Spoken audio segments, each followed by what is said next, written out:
off there. Like around the February. I need to find a place first. Are you going to be around the lakes? Yeah, that's what I'm hoping. What's there? Just gotta be close enough to Durham, right? Just gotta have her close enough to Durham. It's a little small. Everybody could stand for the pledge, please. I pledge allegiance to the flag of the United States of America and to the republic for which it stands, one nation, under God, indivisible, with liberty and justice for all. Amen.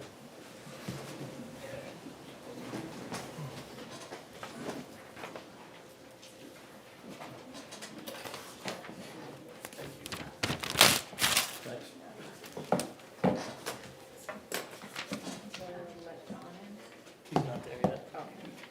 Does he beep in? Yeah, he'll beep in. He'll doorbell.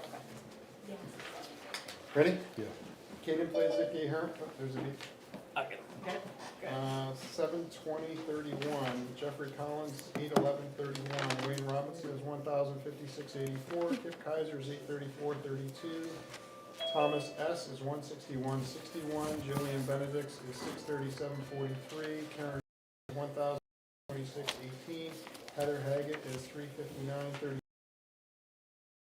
97.98. Daphne Wass is 843.90. Jason Gagnon is 20. 257. Joseph 110.3. John Bryant is 1,050. Admiral Chudnar is 2. Logan is 412. Alyssa Sanuski is 474.11. Alexander 568. Julie LeBon is 2653. Nathan Rich 779.40. Katrina is 795.20. Jack Tremblay 86. Trevor Whitby is 2. Katie Coppola is 183.81. Shayla Gherkin is 65.03. Mary Lyons Hall is 158.95. Janice Weirs is 838.28. Kiki Donis Wall 729.65. Caleb Smith is 36.94. Marley Beltry is 27.70. Joyce Kegel is 557.17. Kendra Brackett is 581.29. Justin Doty is 899.02. Robert Gagnon is $400.39. Matt Kelly is 806.20. Robert McCon is 179.45. James Saltzman is 850.65. Josh Turner is $24.11. John Ventura is $1,499.50. Christopher Spitaleri is $863.04. Jared Wright Ward is $1,084.65. Total direct deposit, $25,938.17. We had 11 hours overtime in the PD, 14 in the fire, and none in the highway.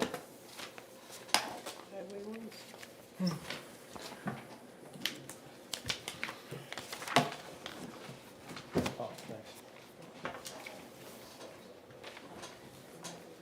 Okay, Air Gas USA is 584.06. Ben's Uniform is 243. Bergeron Protective Clothing is 2,309.16. Caden Blaze Dick Ahern is 638.66. Block 5 Tech is 282.50. Comcast is 266.97. Eversource is 761.39. Exeter Hospital 741.82. Frank's Repair Service is $621. Hartman Oil is $1,944.08. Hartman Enterprise is $112. Leaf is $261. James Michaud is $2,000. Heather Worski is $1,107.45. New Hampshire Employment Security is $213.28. UniFirst Corp is $63.40. Valak is $422.90. Verizon Wireless is $111.06. WM Corporate Services is $3,958.62. Total AP, $16,642.35. We had an ACH payment to Swayze of $209,893. And a co-op payment, Bill must have known this was happening tonight because he's in the audience, $671,210. Told the fire chief to bring in the defibrillator.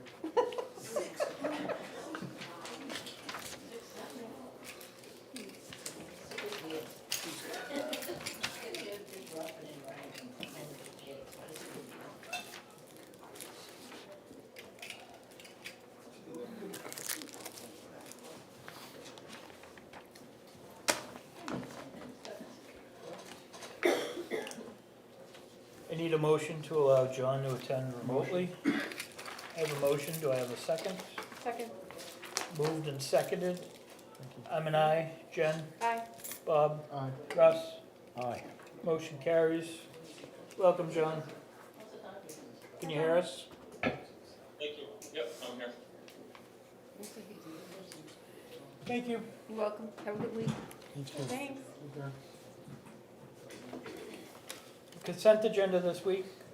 Motion? Public minutes from 11:22, non-public from 11:22, the recreation manifest, the treasurer's report, and another lackluster week of building permits. And an intent to cut. An intent to cut. Oh, right, yeah, that's Who right. was on that one? I just got it today. Bob moved it. Do I have a second? Second. Second by Jen. I'm an aye. Jen? Aye. Bob? Aye. Russ? Aye. John? Aye. Do you have any documents? Just one. Daniel Parks, 162 Middle Road, did not pay his first issue bill. He says that he did not receive it. He paid it with his second issue bill on 11/22 and was requesting the interest amount of $122.30 be waived at this one time.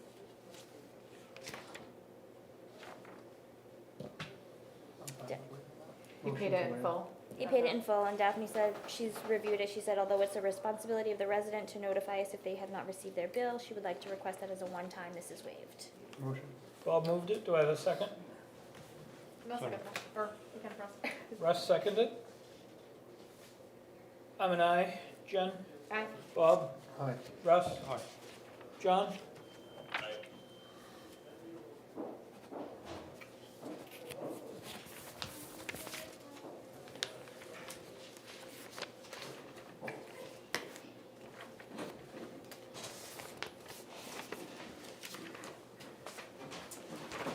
Kip just wanted to give you an update and let you know that phase one is complete for the highway building addition. He said that it was completed on budget and ahead of schedule. He has a building material list if you'd like to see it, the utility entrance location for the file, and he worked on adding lighting for the sand shed and the fuel pumps near completion.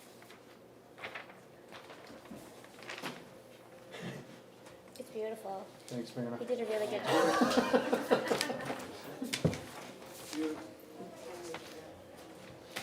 What was That's great. what did the cost come in at? That was in my staff. So, And is that in the same location? Yes, it sets, so if, in this picture, you can see the new salt thing, so it's in between the old shed and the salt. Is this the shell for the office area? Yes, But it's just not completed because of budget, right? correct. so total building construction was $353,005. And then the construction management fee is $13,844.20. So it was 366, 840. Yep, completed. What did we have in that budget? Almost 300, I think.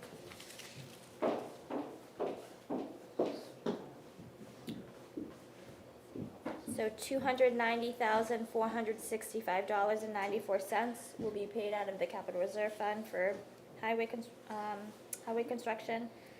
$30,000 comes out of the road construction fund, and $42,194.19 will be remaining out of ARPA. I'm sorry, Kenny, could you repeat that one more time?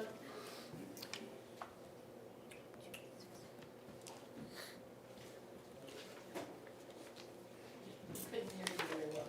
$290,465.94 are coming out of the capital reserve fund.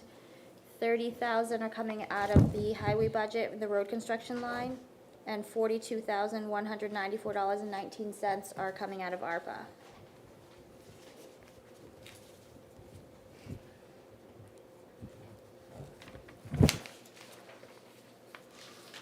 Any questions? No, looks great.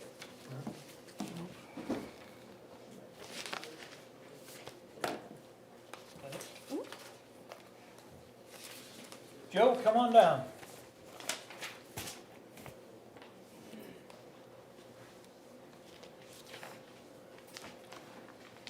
You can bring back up if you want. Hey, that one's yours. I get in enough trouble with my own. Come on. You're being voluntold. You want another chair? No, come on. Yeah, just, Yeah, you're gonna get out of here. Right. Thank you. All right. You guys were all forwarded, I assume, both budgets. Yep. I'll let Alyssa explain hers. I am level funded. so Motion. Russ, Russ and Jen aren't familiar with this yet. This EMS budget is not tax base affected. It comes out of their revolving fund from the ambulance fees.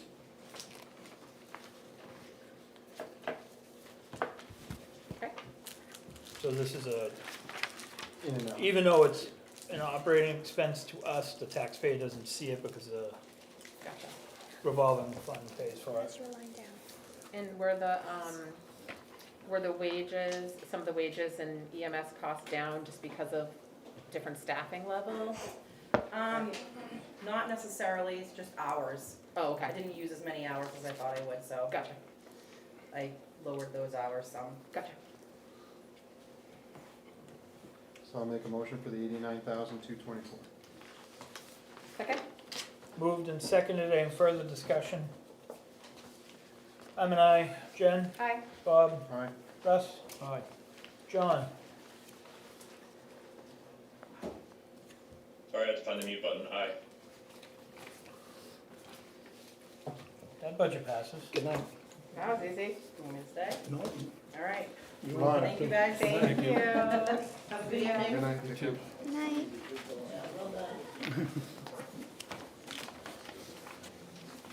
Well, and you got forwarded mine, and I'm looking for a 5.22% increase. Mine is based on the COLA and increased costs in different areas, plus a 2.5 merit raise to Katarina and a 2.5 merit raise to me. Does this include the 100,000? If you read at the Offset. annual budget at the bottom, or the total budget for 2022 includes the 91,184. So it would be in the 896,178. Underneath the, not all the way to the bottom, that one right there. Follow it, Andy? You want me to point it? It's the first column. The first column, the total at the bottom of that.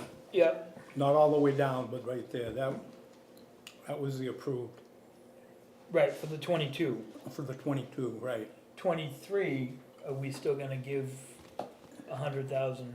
Because when we originally discussed this, we said we were gonna do 250 the first year and 100 the second year. What was the third year number?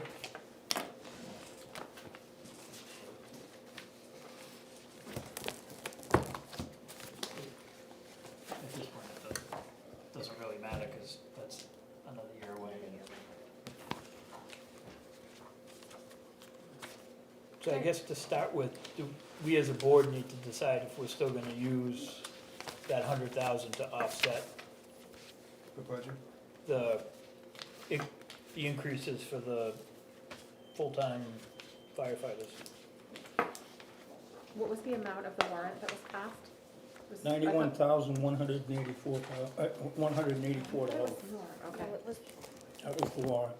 the warrant wasn't, I think that's what we just had. I thought it was like 200, wasn't it more? Well, it broke everything out Yeah. because it was, My part of it was 91,84. I don't have the exact warrant out.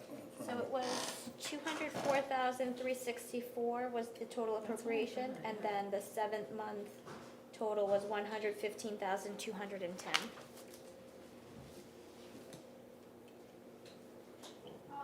And was that non-lapsing, or does that have to be, So that was lapsing, so all that money's gone, no matter what? right. So it was 200. Well, no, just what you have spent, right? So you raised and appropriated 115,210.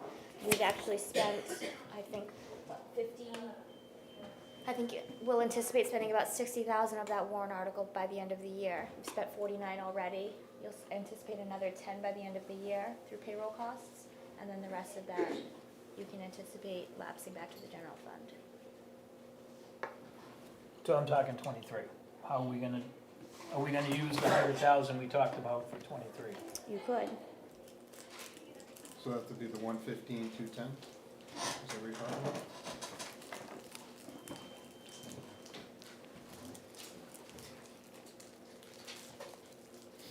So full-time wages is up 122,000?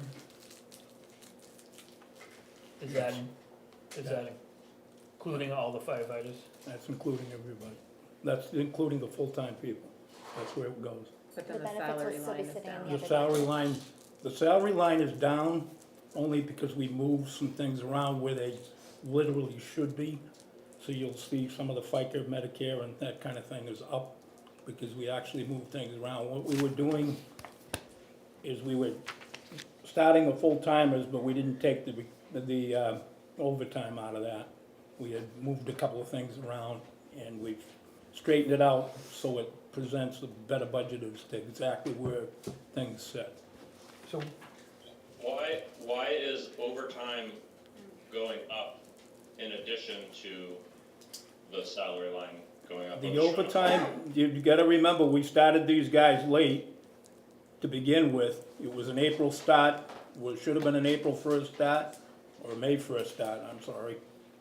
And we ended up, literally,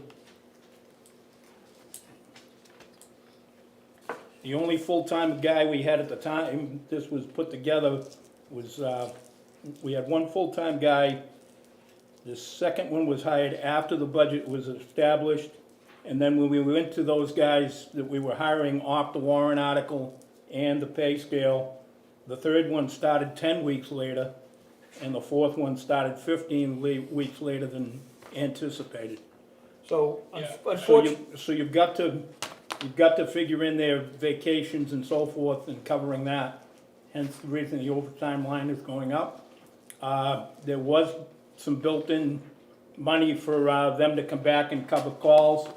That hasn't panned out only because I didn't have the guys close by. Two of the guys that I've recently hired, one lives in town and one is living in Kingston. So I expect to be using more of that line item in the coming year. and then the nature of the public service beast is you have to backfill full-time employees. It's not like the general, where you can go a day without the person. So you're using overtime money to fill those. The more full-time people you have, the more overtime you have, because now you have to cover vacation, sick time. Which I'm trying to be real lenient with that and covering it with hopefully some of the per diems. The guys have been pretty good on, that I have for per diems at picking up some shifts, but there are some things that you just can't anticipate and you're not gonna get them and you're gonna have to take the guy at overtime. All right, thanks, Joe. Yep, no problem. Joe, can I ask a question? Can you explain the difference between the total budget of 896 and then the annual 961 down below? If you do that, that's the extra 5 months you would have had to put the people in. That's what it'll cost you for the full-time firefighters just on Oh, as salaries. if they had been there the whole year. As if they had been there the whole year. Gotcha, okay. That was, I believe, the number somewhere in that neighborhood that I gave you, had we done a full year, Gotcha, okay, is the 961. okay. So when you're talking about a 5% increase, it's relative to that number? what Relative it- to that number, what not it to would the have number been. above That it. makes sense, okay, I gotcha. Because if you use the number above, that's where you had the 1286, right? So to clarify, we spent this 91,184 off the warrant article? No, No, we haven't spent That's all just of the it. appropriation, that's gonna end up going back, okay. The general fund. because the warrant article number was, what'd you say, 115? 115,210. 115. Okay. And we've only spent like 50, or will spend about 50. 50 of it. Okay. There again, that's based on the late start with everybody. Right. And I think the intention, as discussed at town meeting last year, was to do that again the following year for a Yeah. warrant, right? Well, no, not a warrant, it's, the warrant hired the people, so now we have to Right, or keep to them. do it for ARPA, I guess. So, yes, it was, but unfortunately, it's each board's decision on how they spend the money. Yeah. So if we wanna put the 100,000 into it, we have to vote on it. I'll make a motion to put the 100,000 into I it. think that's I think that was kind of the understanding of the community, that we were gonna use a big chunk of that ARPA to get our, safer staffing level for fire. So I'll second that.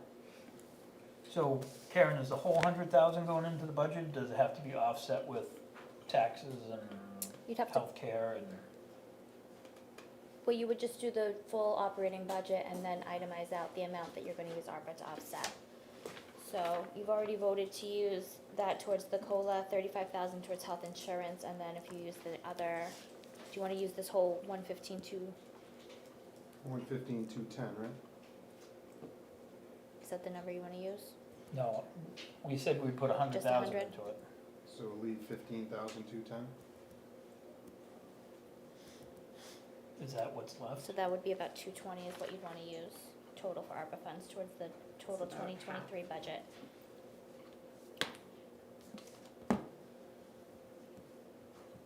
And then you'd have 149 to use the following year. I'm fine with that. So there's a motion and a second to offset the fire budget by 100,000 for ARPA funds for the additional full-time firefighters. I'm an aye. Jen? Aye. Bob? Aye. Russ? Aye. John? I'm an aye. Okay. So what does that do to his budget? You'd still vote it this way. And then it would just come out of the Yep, total. It just offsets the total budget, operating budget. right, so the warrant article would be written with the total operating budget total, and then you'd have a statement stating, Well, there would be no warrant article. We don't need a warrant, right? well, It's no, just your an- operating budget warrant article for Oh. the full amount. So Oh, whatever, right. your 6 million or whatever, and then you'd say this amount to be offset by 220,000 of ARPA funds. And Okay. then you'd raise and appropriate the difference, Gotcha. So basically it shows as a revenue. yes. Perfect. Any other questions on the line items as we go through them? I hope the notes were helpful. They were really helpful, yeah. How, you mentioned hoping to get a grant for radios. Is that looking promising? Not There promising? again, it's a federally subsidized grant. Depending on how things go, I can't believe there's actually towns that went out and chased full-time firefighters, and then the town doesn't want to accept the money, so I don't know where that money will end up. If we haven't heard probably by the end of December, then it would not be there for our use. And that was a 1, 2, 3, 4, 5 town grant that we went through. So it's myself, East Kingston, Newton, I believe Kingston's in it, and I'm not sure the other. So this $10,000 in the budget would be if we don't successfully get the grant. Right, and that's a drop in the Cancel bucket. out. I've got literally 30 some odd portables out. Andy can probably tell you back when the state gave those away, they were at least 20 years old, and at The least- original HTs? yeah, so they're at least 20 years old, and it's time. Technically, they're not even supposed to be used because they couldn't be low banded. Right, but So if you don't get the grant, do you have the funds that you need for us to have safe? I'm gonna acceptable replace them radios? 3 or 4 at a time type of Okay. thing. I'm not trying to overwhelm you all at once. I wanna see where the grant stands. Okay, I may be back next year going, hey, we need to do this because. so this 10K is just the first chunk of what Yeah, you hope to do? yeah, I may be back with a warrant article next year going, hey, we really need to do this. And Chief, how much is the total grant for? Because you mentioned other towns are involved. I was, believe, a little under $1 million. $1 million, but our Part of it, I don't have that off the top of my head, John, to be honest with you.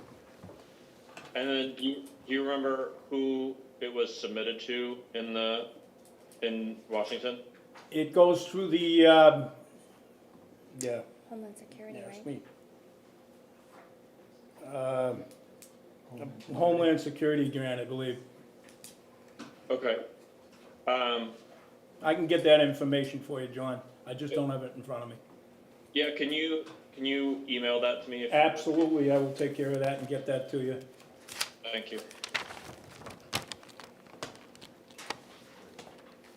And one last question, Joe, the 87K returning to the general fund, Yep. was that before we signed on to the ambulance improvements? Or is that above and beyond? That was me calculating it out a different way. I was gonna present it to you that, you know, we saved it in salary, it came because of the shortage of the people. And then it became, part of the overtime, the vacations and that type of thing that we saved there. I was about, I'm looking to spend probably another, that would have been about 153 back that way. Okay, And then the rest of it would have been out of, I'm looking to spend probably another 100 and something out of the fuels and repairs and that kind of thing, so you get down to about where that should be. That does not, you are gonna, yes, you voted for that, but yes, that's where it's going. If that answers your question. yeah, I think so. That's part of it. This budget hasn't been reimbursed yet for the warrant article expenses, so this is showing the full warrant article expenses within that budget.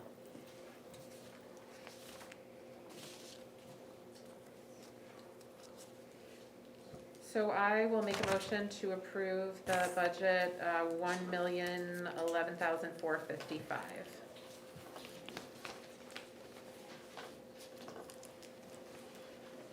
With all the caveats we just discussed about ARPA. Second. Motion and a second. Any further discussion? I know it was already said, but I just want to reiterate how helpful it was to have all of the notes added. So just thank you, because the context was really helpful.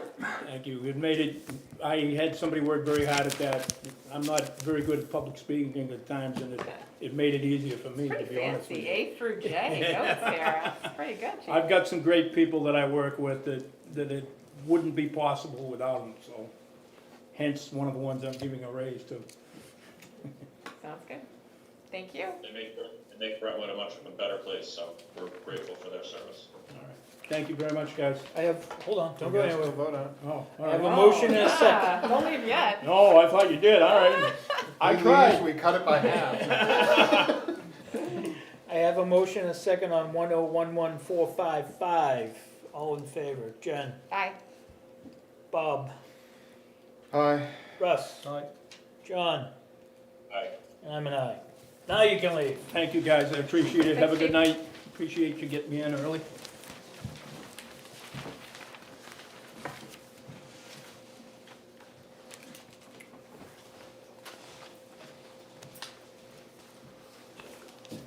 So the newsletter has to have their discussion next. I don't have a problem with that. So Jen, if you wanna, It's actually Russ. floor's yours on, MOU. Are they coming up or? well, no, we're gonna discuss whatever you wanna discuss and then they'll come up for either the MOU or the budget or, if you want them to come up, they can come up. It's your discussion. I didn't know how you were doing it. However you wanna do it. Well, so, the shortest version of the history, which I think is important to recount, is that when I joined the board, and Jen joined the board, we inherited a big controversy over the content of the newsletter, and there were issues related to communication back and forth between departments in the town and the newsletter that were expressed at that time. And we had several meetings with the newsletter on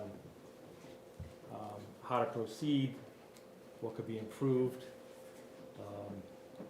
We all agreed that there was a divide in the town, and that the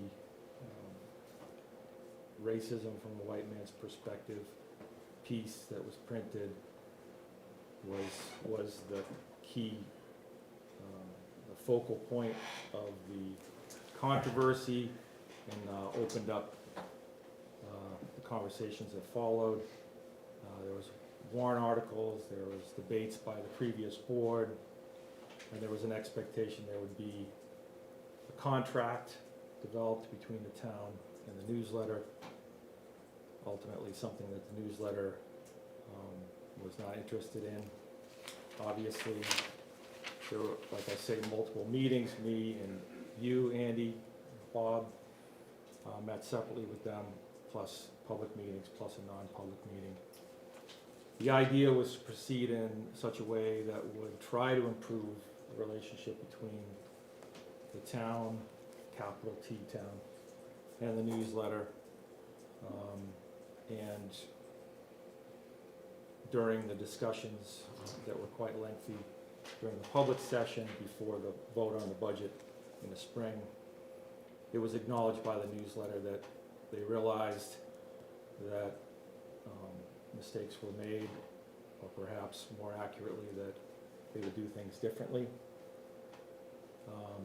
and that certain things being printed in the newsletter can be problematic in terms of opinions, and that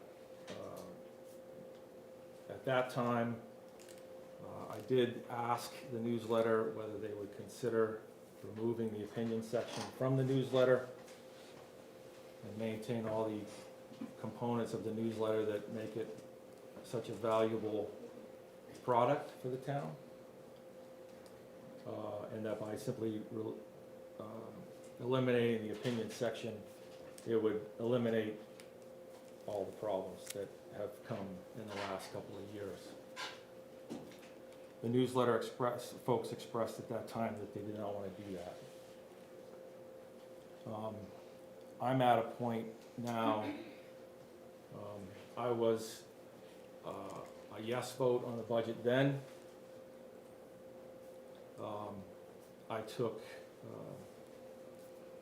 I received quite a few angry, upset emails and comments from certain people, obviously, in the town who wanted the newsletter to agree to a contract or lose their budget.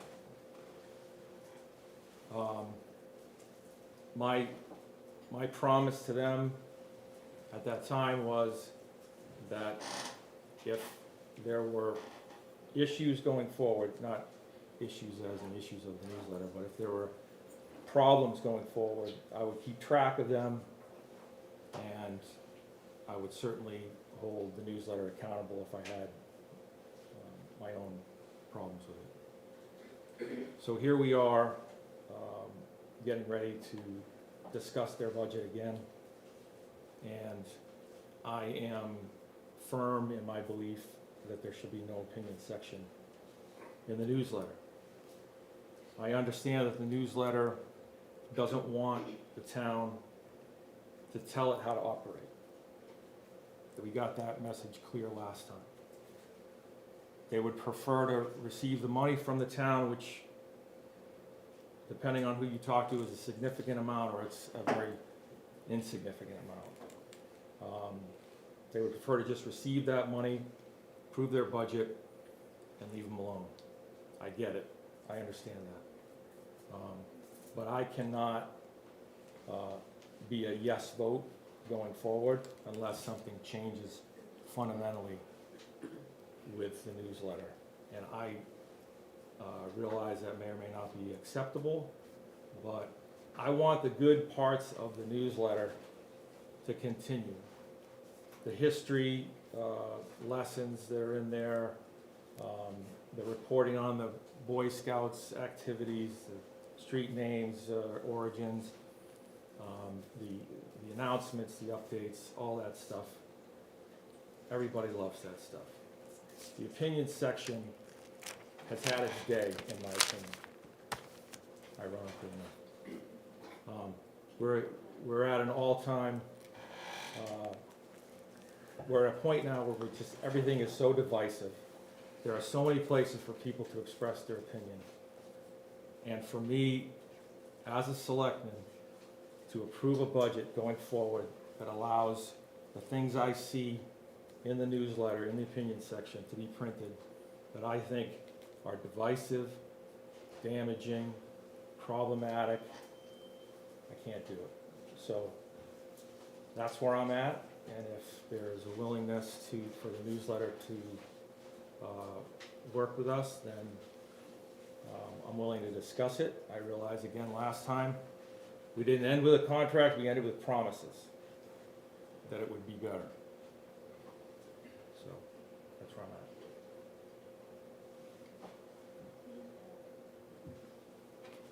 Did you wanna say anything? Nope.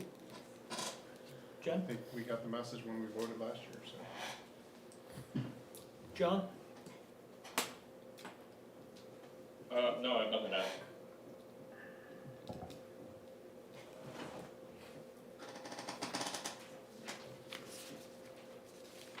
So Russ, are you asking for the board to take a vote as to what suggestions, modifications we would suggest in order to fund? I think we probably need to take an action based on your suggestions. Well, I think my next step would be to ask a representative from the newsletter to come up and respond to that. Sure, I mean, I And think then- the board has to decide what we would like to offer, and then it's a newsletter's decision whether they accept that or not.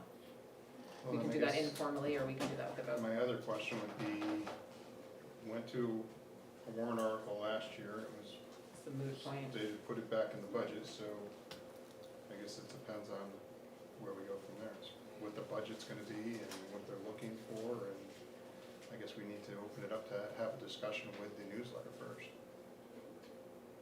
Yeah, so my opinion is that we need a response from the newsletter, whether that's what they're thinking, and then after that, we either accept their budget or not, I mean.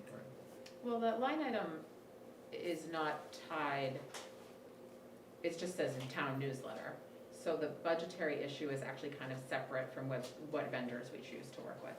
So, then my opinion, even if we cannot come to an agreement with the newsletter, I would still support us funding a newsletter line item.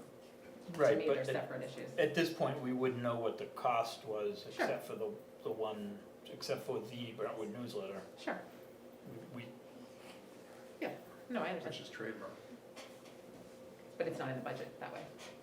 It doesn't say Brentwood newsletter, it just says town newsletter fee. It's not specific.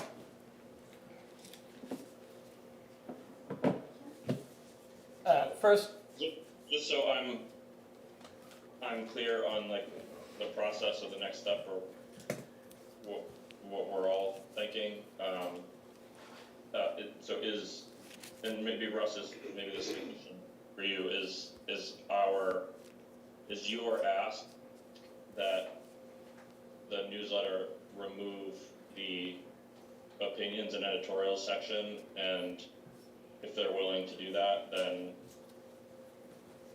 you're willing to fund their budget for next year? Is that, I mean, I'm just trying to make sure I understand where we're at, or where you're at.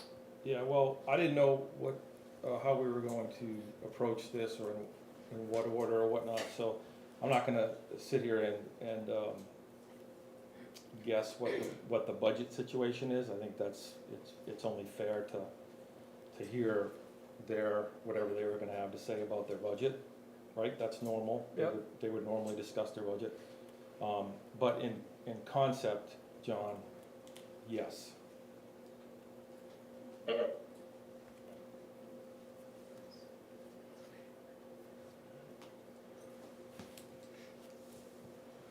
Can I ask a question? are you gonna speak as a newsletter or as a, I can. Well, 'cause Just a my- generic question.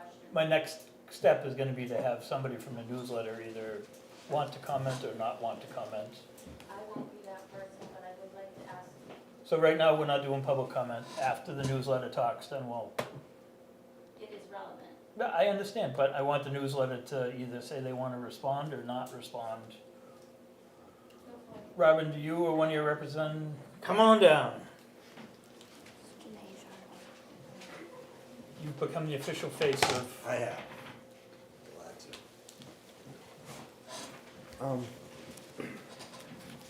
So, I guess I'm not sure where to start, other than some of the comments made about capital T town. Who is that exactly? Well, what I meant was not to insinuate the town residents. And I mean, I'm asking you because you brought it up, so I'm just asking you that. I That's know, why I'm- I'm not I know. the chair. I know, I'm just explaining to you that I said town, capital T, as in the town organization, so there are departments within the town Yeah. that have dealt with the newsletter individually over the years. Right? And is there a problem with the town organizations? Yeah, there's a history there with frustration with, I know the library has had issues. Okay. So, on the library specifically, and I think Janice is here. But I just wanna say, Jim. No, that no, was no, all- no, no, we- I'm we glad you sort of brought it lit- up. I'm glad you brought it yeah. up, because part of my role as kind of this customer satisfaction director, or whatever you want, whatever we call me. I mean, I spoke, I went through the library on the 3rd. I mean, I was actually going to the cemetery meeting, and I went to the library, and I spoke to Janice about some issues that we've been having with the format of the information coming from the library. And I mean, I was being open, honest, trying to figure out, I mean, I'm a pretty technical guy with some of these formats. And I didn't understand why all the other inputs that we get from a whole bunch of people, we don't have any trouble, but with the library, it seems to be a problem. And I was trying to understand what it is. I asked for the next submission if I could get a copy of it, which I didn't, but it was okay. And I wrote it down, it's on my calendar that the library trust, because one of the things she said was that she wasn't allowed to send it in the format that we were asking for, because the library trustees told her that she could not do that. So I put it on my calendar that the December 12th is the next library trustees meeting, and I plan on going, asking, well, again, I'm in good faith trying to understand why do we have a problem with the library. What format are you looking at it for? Is it like a PDF or Microsoft? I'm just trying to figure out what format. What I've been told, to be honest, is that when it comes in, there might be, sometimes there'll be something that is out of date, already has happened in the past. So why put it in the newsletter if it's something that's already happened? So then, we try to take that out, make it look nice, fit it to the page. And Robin could probably speak more to that. I just know that when I hear somebody who's a graphic editor saying, I have trouble with this one format and not any others, I was trying to help and get to the bottom. I made the effort, I really did go and speak to her about this in the beginning of the month. And she told me it was most, like I said, most of the trustees won't let her send it to us in the format that we need. I don't know why, but I haven't asked it yet. I'm gonna go to their meeting on the 12th and try to, again, my goal is just to try to get it so that it works for everybody. That's what I'd like to get to happen. So, I mean, if there's another organization where this is happening, I mean, again, I'm not aware. Like I said, the library was one that I worked on, so are there others that you know of? Well, the library was the main one. Okay. I think, obviously, we had a couple of weeks ago, we had a discussion, you were up here talking and responding to issues that Jen had with. Right, yeah, and I mean, I thought, again, I took we took action items from that. And I believe in this, there was, I guess we didn't have a name, so it was confusing on the page, and I kind of agreed with that. So, we want to fix that. I think Madam Manager said that she wasn't aware that when we interviewed her for, with those questions, that it was gonna be printed, and I said, oh, well, I mean, we assumed, but we shouldn't assume, and going forward, we always would, if we're speaking to you, would tell you, hey, we're gonna put this in, or in writing. I mean, I took those as action items from that meeting. I think we've really been trying to work hard to build back, the relationship between some of these groups and some people who may have been offended back with the incident that happened. And again, that incident is what caused me to get involved with the newsletter, because I care greatly for the newsletter, I like it. And I believe strongly that the opinion pieces that go in there are not divisive to the town. I think, that people have the right to give their opinions. And, if someone says, hey, you're not fact checking, or that's not true, or this or that, well, I think a quote like Obi-Wan, right? Because, I mean, as a Jedi, he's the best, right? And he told Luke, you're going to find that many of the truths we cling to depend greatly on your own point of view. The truth is often what we make of it. You heard what you wanted to hear, believed what you wanted to believe. And again, I think a lot of times we clearly list everything as opinions. I mean, the last month, yeah, there were more because it was election time, and let's face it, people have strong opinions and feelings. And I think if we try to stifle or hide or ignore or say, you know what, you guys are making the town divisive. No, it's not that. There's division, yes, but the only way we're gonna solve this is by communicating and talking. And I think if people are allowed to share their views, that's how we're gonna get together and work through some of these difficult problems. And again, I have other quotes. Maya Angelou, I must respect the opinion of others even if I disagree with them. From musicians, you don't get harmony when everyone sings the same notes. Your opinion is your opinion. Your perception is your perception. Don't confuse them with facts or truths. Wars have been fought because of the inability of people to understand the idea that everyone has a different viewpoint. And I'm saying this because, again, I think back when the vice chair first wrote the news to the select board, she and I had a conversation about opinion versus fact, and it's a complicated thing. I mean, I don't know, we don't have a Harry Potter Ministry of Truth that is gonna go with the wand and go, that's true, that's false. It doesn't exist, no one has it. And if people try to say they have a fact checker, they're full of baloney, because their fact checking machines don't know truth, because truth is very complicated. And I thought we had a really good conversation, I thought. And I mean, I'm just gonna, when we printed that at the time, one of the items that you put in here that I remember talking to you about, it said, one of the first actions of the new select board was to assist with an election recount for the budget committee seats in town. The recount confirmed the results announced on election day and reaffirmed that the elections in this town are very well done and produce accurate and reliable results. So, I mean, at the time, it didn't fail the fact checker, it didn't get thrown out because it was divisive or a lie. But I mean, now we fast forward to what just happened. And I'm not saying that what you said, maybe you wouldn't say the same thing. But all I'm saying is that that was your opinion at the time. Your opinion may still be the same, your opinion may have changed. It doesn't matter. The point is that when people can put their opinions out there, it gets people talking. When I go to these meetings, when we had the candidates forum, people get up, they have strong opinions. They share them with the candidates who are running. The candidates shared their opinions back. I mean, I speak to people who don't share my view necessarily because I want to learn something from those people. And I've gone to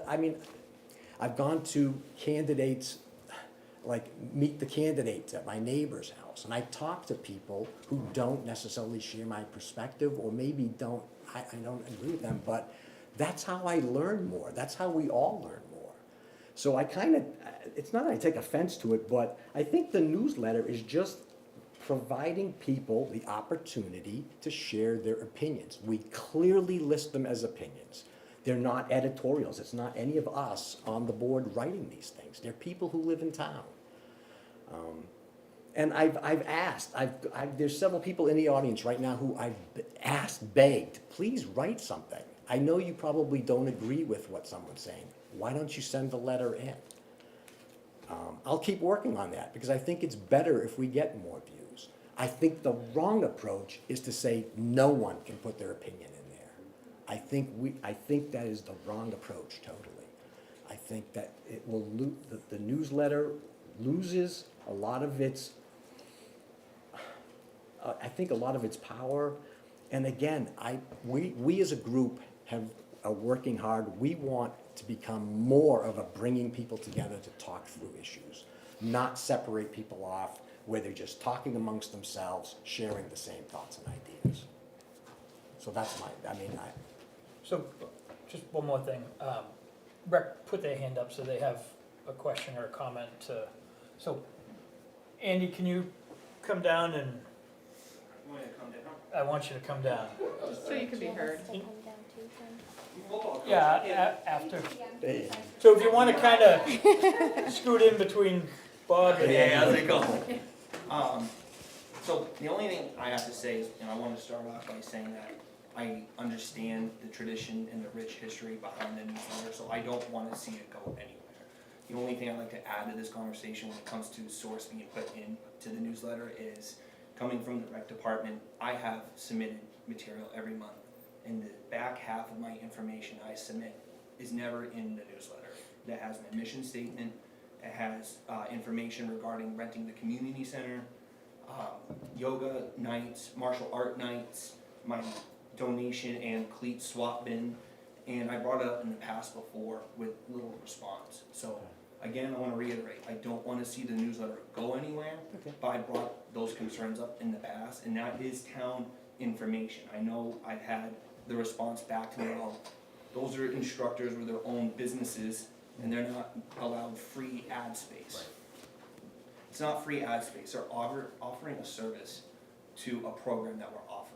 And I pay these instructors because they're certified to teach these programs in order to provide that service. So in retrospect, it needs to be in the newsletter. I can follow up with you tomorrow. Absolutely, Talk about it. absolutely. I mean, I'll check with Robin too. I do know that I thought if people are using our rec center for their own business, not related to the town, you know what I mean, like chart, you know what I mean? Like, So it's Brentwood Yoga, it's not Let's Move It Yoga, it's provided by Let's Move It Yoga, because that is her business, but I'm paying an instructor to provide a service and a program. Okay, So, but absolutely, I'd love to follow all up. right, well, I'll just give you a call. Absolutely. All right, Thank you. And I'm just gonna let Janice do the same thing, if you don't mind. Yeah, sure.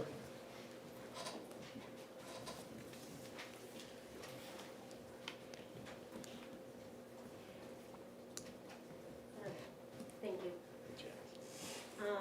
Hopefully you can hear me okay. So since the library came up, I thought I should say a few words. When you stopped by the other day, it seemed more like you were there as a patron and we were just chatting. It was never made official that you were there to talk about the newsletter. So that's a little disconcerting. But everything I said to you is true, so I have nothing, I'm not backtracking any of it. The trustees do not want us to send text. I have said that over and over. And yet, every month we send in our PDF, and every month we get told it should be text. Last month, it got rewritten in text, and there were errors made, including our trustees meeting time and day. The day, not the time. Both in the body of the letter and on the back page. Now, since that's one of our ways of letting the town know when our meetings are, that, could potentially put us in non-compliance, although because I have several other sources, it doesn't. But I do have several other sources, and it's really frustrating. I'll give you a little bit of history. When I started 5 years ago, I had, Heather was our children's librarian. Robin came over, took a picture, did a little article. It should have been delightful. Heather was very camera shy, did not want her picture in the newsletter. Made it very clear, I made it very clear, that she did not want that in the newsletter. The compromise was, because I said, I think it would be nice to have your picture in the newsletter. Compromise was, we would do a group picture of the librarians, and that would go in. So that's what we sent in to Robin, and the newsletter came out, and she had cropped out everybody else and put in a single picture of Heather. That was my first experience with the newsletter. So it was changed, altered from something that I had intended. We moved past that, I decided to give it another chance, whatever, it would be fine. But month after month, things are chosen from what I submit. Some of it gets put in, some of it doesn't. One month we have too much information, one month we don't have enough. News gets picked out from our calendar without being told. And I've just asked for more, go back and forth with communication. If you're gonna take something off my calendar, just confirm with me that it's accurate or that it's what I want in there. If I don't wanna put a certain program in the newsletter, then it shouldn't be in the newsletter. I shouldn't have to put just anything in there. So I am frustrated. I would love to see the newsletter work out, but it seems like every month is an argument. Now I understand with PDF, it becomes hard because Robin needs to be able to format in a certain way. But Kiki has asked her for the formatting, components. What fonts, what sizes, what margin sizes. You want columns? And she'll format it appropriately, but none of that will come to us, no matter how many times we've asked. So it just feels like we're constantly going back and forth, and it's very frustrating. And in the meantime, the other thing is it's due at 9 or 10 o'clock on the 15th. Our news is forever changing and evolving, and some of our programs are not chosen until last minute. So that becomes difficult. So it's been a battle, and we have our own newsletter, which gets a whole lot more traction than we get from the newsletter, from the Brentwood newsletter. We've been asking people who come to programs where they're getting the news from, and I can tell you, I've not heard people tell me it's from there. They're getting it from our newsletter, they're getting it from our posters in the library. So it's a battle I don't want to keep fighting. If we could get it to work smoothly, great. But, I don't understand it. Yeah, and I don't think we have to try to respond to all of these. I know that, there was that's what got me to speak to you, because there was a typo, and that's why I was like, and it happened because we're trying to retype in something that we can't just copy, because we like to copy and paste, so there is no chance. But if I don't send text, it's because I don't want it retyped. That's the okay. whole That's point. okay. I believe that this month, there was the submission that you submitted had like a date for the Friends of the Library as like December, 16th or something like that. And there is no meeting on that date. We removed it out of there because it wasn't there. But that's what you submitted to us, but we removed it because we knew it wasn't correct. Well, then that's But I our mean, mistake. It sounds to me that this is a communication thing, and It again, is. I'm more than happy to sit down with you. I was not trying to be disingenuous or anything like that day. I work for a living, right? You know this, and you do too. I just was there. I knew that there was a problem from the previous submission. I had never been involved with it before. And just like right now, I'm being honest with you. I want to talk to you. Let's get, Rob and I will come and talk to you about how we can make this work better. Now, you say that people aren't getting it from the newsletter. I don't know if they are or not. I just know we have 1,393 issues that get printed out and go out to town. I mean, there's a lot of people. And it's also a lot of people who are getting this newsletter that, I would get the emails if people were complaining about stuff being wrong or complaining about opinions being ridiculous. I'm not seeing the emails. I'm not. I don't So, think anybody's going to but- send but an email I- to the I- library. Well, no, not to you, to me. Right. To me. But I'll say the same thing I'll say to Andy. mean, I'll give you a call tomorrow, I'll schedule a time when it works out for us to get together and see how we can work through this. But you're right, I mean, we print a newsletter, it's a one-time snapshot. I mean, obviously, if things are changing, it's gonna be difficult, but that's something we can work through, right? Like, we can either put TBD, or you can leave it out, I mean, we can work through that. Because maybe you're right, if you have a lot of things happening all the time and changing rapidly, well, having a newsletter that gets out within 11 issues a year isn't probably gonna be your best way of communicating, so. But again, we're here to work with you and support you, so I want Well, that and I to work. have said year after year, when this debate has come up, that I think the newsletter is valuable. But I'm at the point where I don't know how many times we can keep going back and forth and not coming to some common ground. Right. So I don't know. Well, I'll call you, and we'll make it whenever. I'm not trying to be difficult. Andy, No, I Yeah. know you're not, I know you're not. And make it just an observation real quick. I don't wanna minimize, Janice's or Andy's, experiences or concerns. I'm not minimizing those at all. But just, for clarity of our discussion, it seems like this, while important issues, these are unrelated to the primary issue that Russ raised with the board, specific to his concerns on moving forward regarding the opinion editorial section. So I was just wondering if maybe we wanna recenter or refocus the discussion around that specific, Thank you. point. Yeah, that's fine. Thank you. I mean, So I I agree. I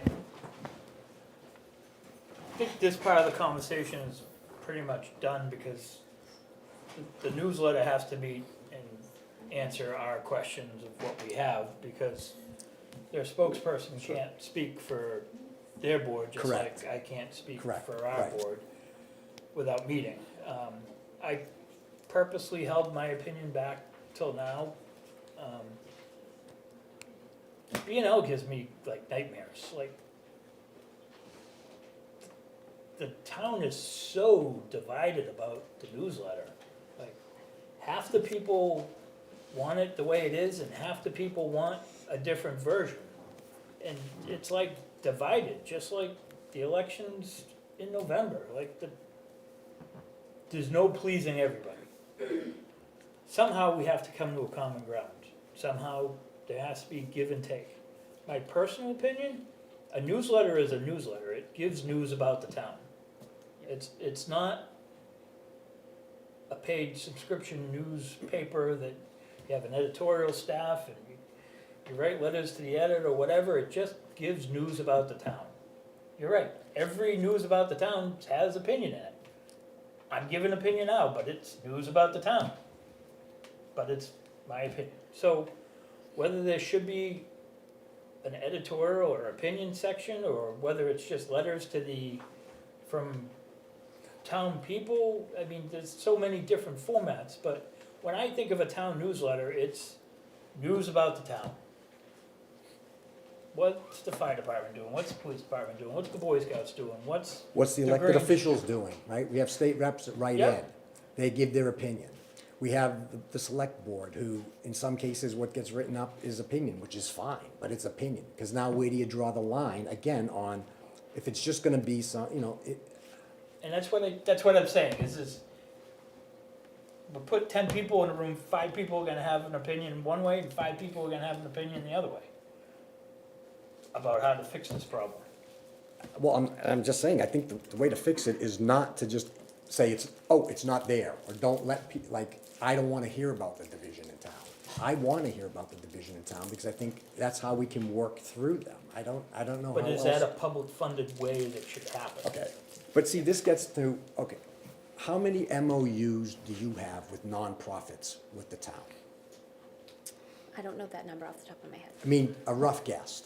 I mean, Would it be on one hand, two, or did you have to use Do we like, do official business with any We don't, nonprofits? you fund, the town, I mean, I thought We we give- fund, through the regional associations, but we don't do Right. contracts with those. Those are. So we have but you none. give money to nonprofits, Correct. right? And you don't have MOUs with As a them, do charity. you? No, but we have but to we do give an a application. charitable donation, we don't give Okay, for a service. you're paying postage, right? These are all volunteers. Still There's paying no a service. service. Okay, how many MOUs or contracts that are written with suppliers or vendors or that are providing None of them. services? Who writes the contracts with the The vendors town usually? writes the contracts. Who? The town generally will write the Specifically contract. though. I was a city councilor in Methuen, right? The mayor did the contracts, right? Now, I know Methuen's different, it's 50,000 people and a $150 million budget. And the city councilors, I mean, we got to see them and, we could, give feedback. But we didn't write. I mean, is this like, how many times have you had the select board write a contract with a vendor or with a supplier? Does this We happen? never write a contract, Okay. because she provides an RFP, they answer the RFP, and that's the contract. Right.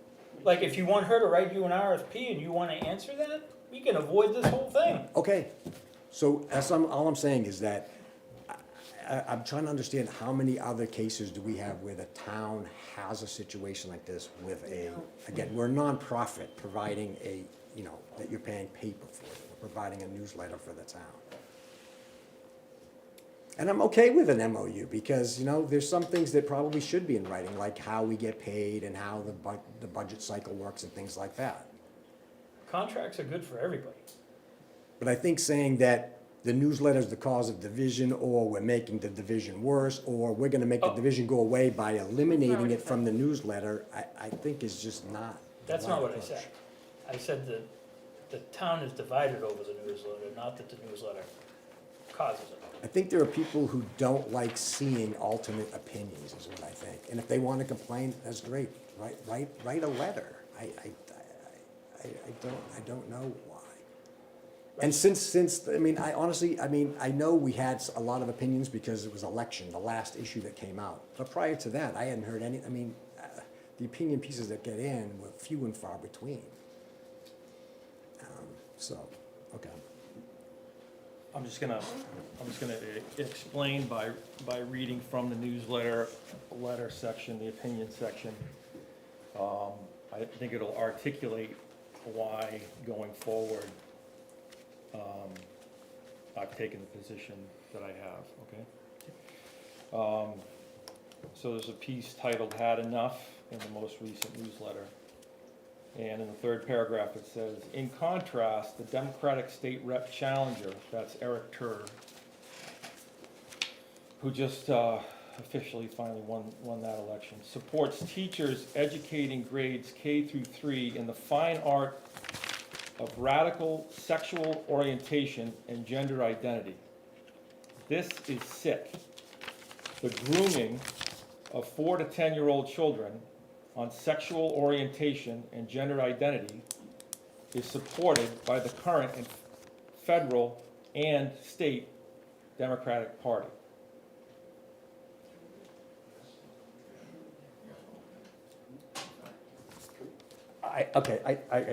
So if Mr. Burlow and Johnson were here, they could comment on what their statements were, but. Well, it doesn't really matter. At the what- top what's of the in- page, it says opinion. Jim. Views shared in the publication should not be construed as official opinion of the BNL, nor reflect the policy of the town of Brentwood. Unless noted, the words you read are solely the opinions of the writers and are not intended to malign anyone or anything.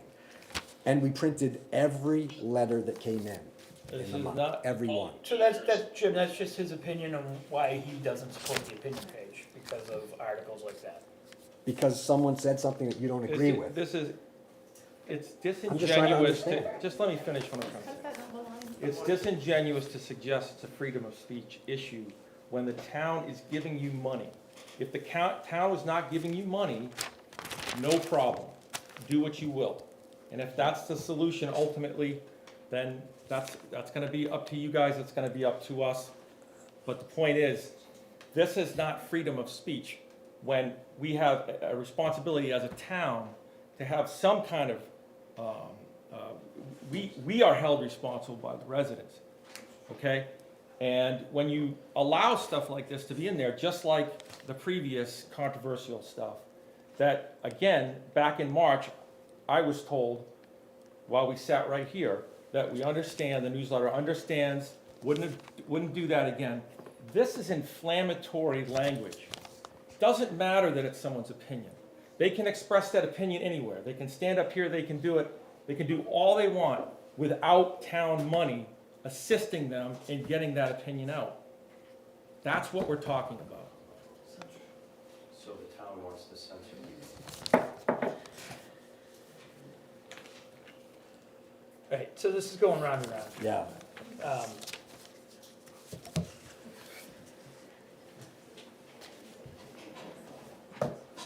If you wanna,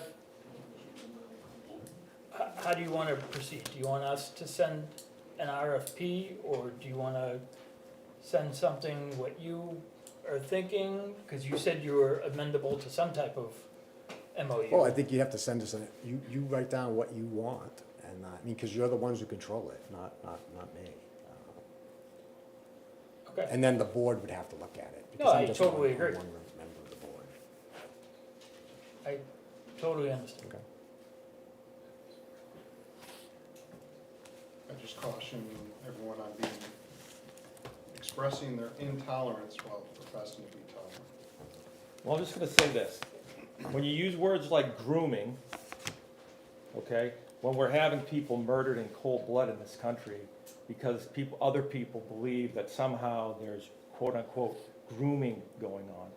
What's happening here is, it's a double attack. It's attack on educators, and it's attack on LGBTQ people, and it's unacceptable in a product that is supported with dollars from the town.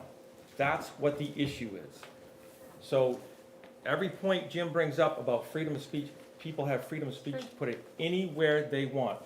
There is a reason why when you look around the other towns, they do not have opinions in their newsletters. They do not.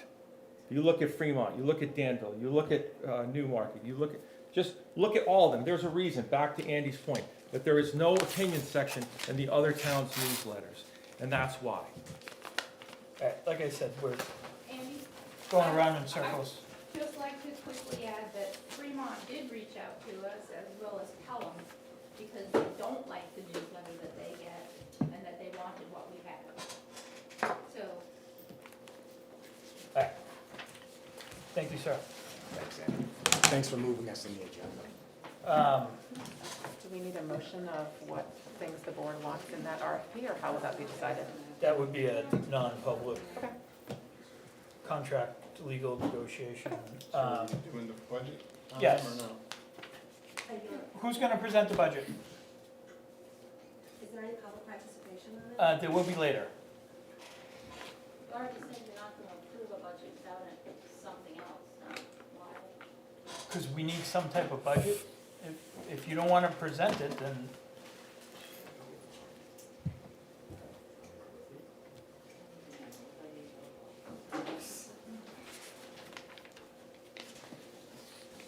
and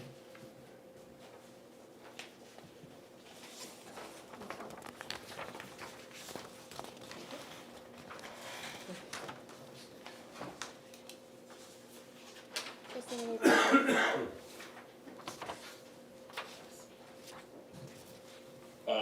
Is it for you guys to take a picture of that and just text it to me? I can do that. Yeah. You got it? Thanks.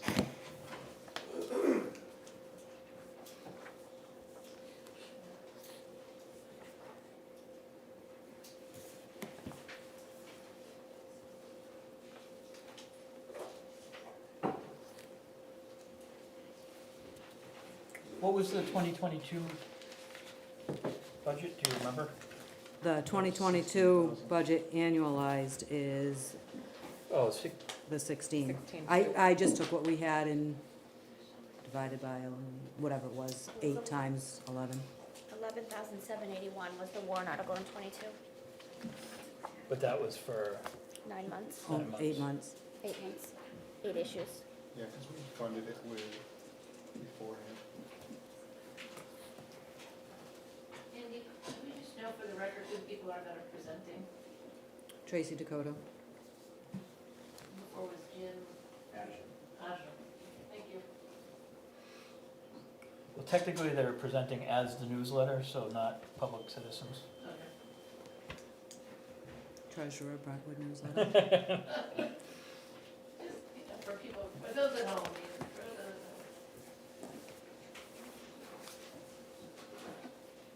Do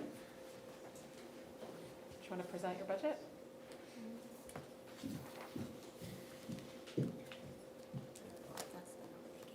That's what she said. Yep, yep. So we're requesting a total of 22,369. What's the one-time budget alignment? That's to, and that's because when I came to you about a month ago, we had the 3-month, because we don't get our funds until the March election. So we have to catch up for the 3 months, otherwise we have to wait to get funds. And So so, if- just so you know, I put that in We there, still pay our I'll just bills. say, I put that in there because I wasn't sure how you, as the town, deal with the fact that the budget is like April to April, and that the cycle is December to December. So I said, well, why don't we just get them in December to pay us for the 3 issues, January, February, March, and it's a one-time thing, and then going forward, it'll always be fine, because you'll be funding for 11 issues every year, but there'll still always be that carryover. But last year I you just did it only that gave way us 8. because I don't know if there's other ways of you dealing with that. Yeah, so our other vendors would, if for January, they'd bill us in December, and we would Well, that's what that is. pay the bill for January, That's exactly what that is. but it comes out of the 20, It's not an additional Free cost, budget. though. What's that? It's not an additional cost, it would be your regular Well, budgetary cost. For this year, it would be. Next year, it wouldn't be there, because once it gets done once, every year, you're gonna be ahead, basically 3 months, so. But this would be double dipping, basically, this would Not be, double dipping then. it, Not. it would be, because your 17,000 is the budget for all your additions in 2023, right? So it would be double paying those, I mean, we pay our bills even though the budget's not approved until March, so it's a non-issue to pay. Like, we don't add extra money into and all that's of what our he was other. saying, he just wasn't vendors. aware of how that happened. Yeah, so this is just not needed. So we're looking at the 17,575. Correct. now, then we can't put an issue out in January. But I bill them in December and I get paid in January. Exactly, But I like need all to of our have the other vendors. payment, I need to have guaranteed payment, otherwise I can't submit by our submission date, because we start folding. No, how does that work? Am I off a month? You are. I'm off a You're month. back one. So when do I have to give them a bill? By December 15th. By December 15th, I would December need to be 15th. funded so I could Checks submit, until we could print the January, They gotta be When does January go to print? December 15th. No, that's when you, That's our That's last when you start submission, that's our making it. last submission date, Right, so that's when let you her, start let her do her constructing week it, thing, and yeah. then, yeah. can you speak to, just on a basic budgetary question? We had talked a little bit the last time you were here Mhm. about the fact that the newsletter is now officially a 501c3 tax exempt as of earlier this year, I believe. And that, Was that I last believe year? it was earlier this year that it Last became year. official. We got it was for last year, yeah. Oh, okay. I thought when my very first meeting at We the were board, waiting for- Robin said it had just come through. We That were was wait, March. but we put in a date, just because we don't actually have it in hand, it's a waiting Okay. process with the Either way, IRS. it's not relevant to this point. And my understanding from other people who do newsletters for tax exempt organizations is that usually there's cost savings associated with being fully tax exempt and that you get cheaper rates. So I had asked you to kind of explain to us if, all of these things are going up in price other than your distribution. Was there any cost savings associated with the official 501c3 status? We have negotiated with the postage, and we have the reduced rates for the 501c and the bulk and being mailing, informational type stuff, books or whatever that's called. So did you get a more beneficial rate because of? We have the lowest rate that the post office provides, Okay. yes, for us, for our organization. And as far as printing goes, we have the lowest comparable rate with all the other printers around. We don't have any additional negotiating power at this point until we can say we have a guarantee that we have a year's worth. If Does we- your if- printer offer a rebate for nonprofits or no? No, that, they know that we're a nonprofit. Mhm. So this budget as presented here, 17,575, reflects maximal savings from being a nonprofit. Other than the potential, if we get approved for our budget, we potentially could go to the printer and say, hey, can you lock us in? Gotcha. Because we, you know, we're giving you a year's worth of Yep. work. Gotcha. So, Thanks. Tracy, can I add to that a little bit? Sure. So Jen, paper is a Can, commodity. if you wanna add to it, come on down, Robin.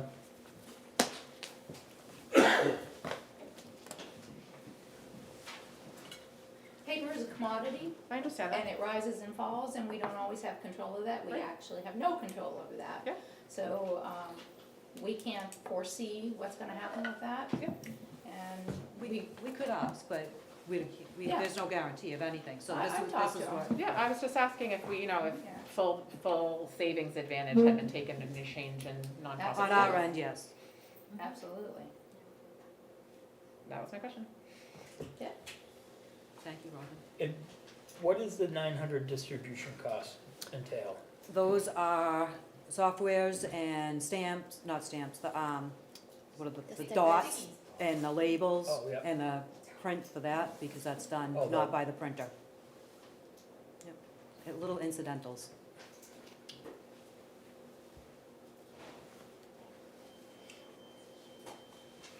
And everyone agrees that this budget alignment is not required, right? So we would Right. be discussing a budget of But 17,575. I'm almost wondering if, sorry. So my thought is, the January issue really needs to be paid out of the previous year's budget. If you're because- writing a check in December. Right. So, But by the same token, then your January issue, it's the same number of additions, right? Because your January issue is really not in next year's budget. So it washes out. But then you would be paying it for next year's, It washes out either way, next year's January. right? Because you pay for it this year, but then you Right. don't pay for it next year. So it's a moot point. It's just based on the Maybe number of now. additions. Right, and that's why we did it as a one-time cost Which we don't need to do. for 3 months, because we were told, that's how it was in the past, I guess. I'm new to this. no, I understand what that What was. the thinking was. I'm just trying to find a way to make it cleaner, but, because, But it's still 11 issues a right, year, so we just need to have it in time to be able to pay the printer and the postman. so technically January's issue needs to be billed in 2021, 2022. 2022, Yes, You're going back in yes, time. correct. I wish. If I went back 3 years, I wouldn't have to discuss this. I think this is fine. I'll make a motion to approve the 17,575 as a line item for town newsletter with the understanding that if we cannot come to a contractual RFP agreement with the newsletter, that money would not be expended to the Brentwood newsletter, but would be in the budget for an alternative if needed. Second? Any further discussion? Is it, I don't know, just based on the discussion, is it necessary that we approve? I totally understand what you're hearing, or I understand what you're saying, Jen, Oh, but we could just put it, yeah, just as a line item, you're right, it probably doesn't need a separate vote, we can just have this number go into the, when are we doing the whole budget, not tonight? No, not tonight, that will be next week. Oh, so if we're not doing it tonight, maybe it should be standalone, The what budget? the general budget that this line item is usually Oh. lives in? I was I waiting thought we to were see gonna do that how at the same time. this conversation shook out so I could put it in the general government budget. So because we're not discussing the general government budget tonight, it might make sense So to, I would amend your motion to carry the 17,575 into the general government budget. sounds great, Second, I agree with that. And then, which we're discussing next week. Next week. Okay, perfect.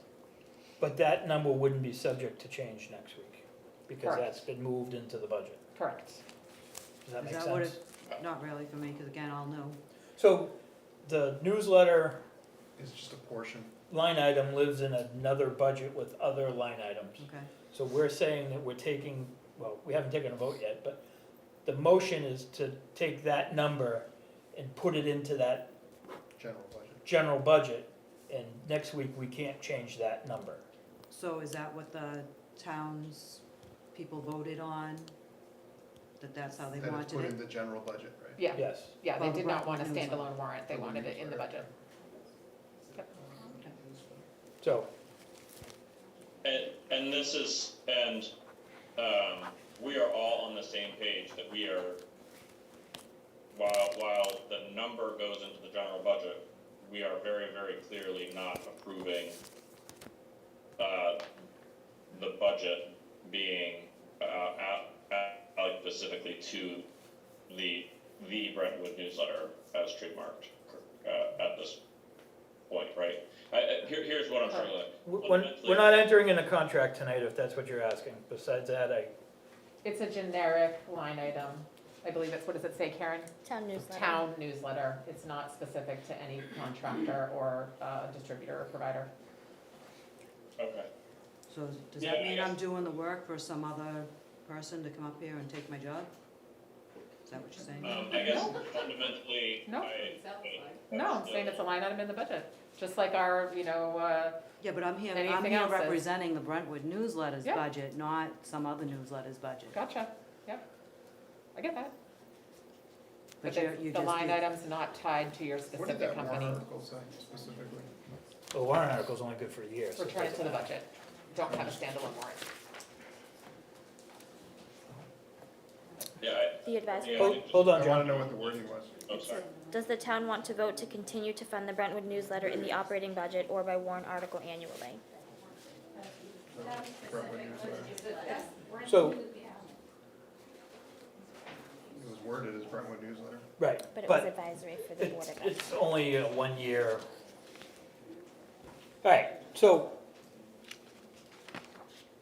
there's a motion and a second. Any discussion? Excuse me, could you repeat the text of the motion? There's been so much conversation, I've lost Yep. train of thought. Nope. So it's to move 17,575 into the budget that holds the newsletter line item. And that, next week when we discuss that budget, that number will not change. So that number is gonna end up going to the budget committee. There are no strings attached to that. There's no contract to the Brentwood There's no newsletter. current agreement. There's no to agreement. fund the That newsletter. number is what we're setting forth as the number for the budget of,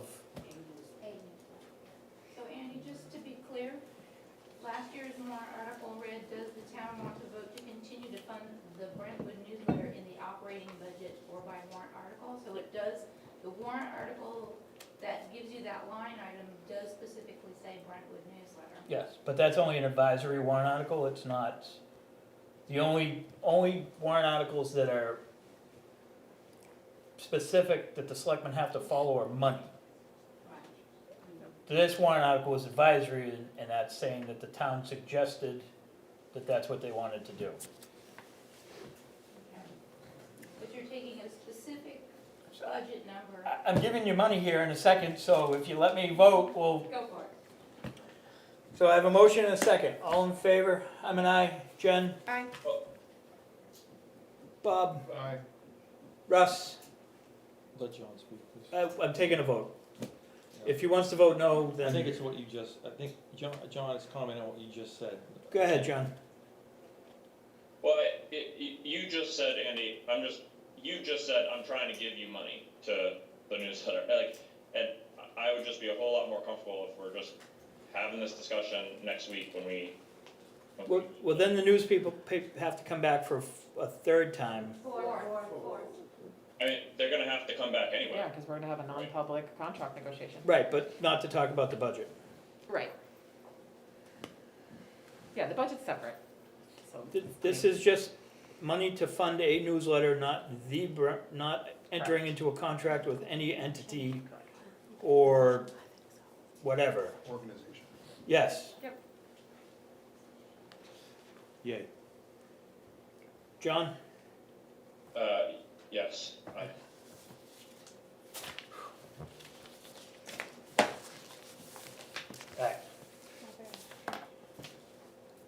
Thank you. And Janice?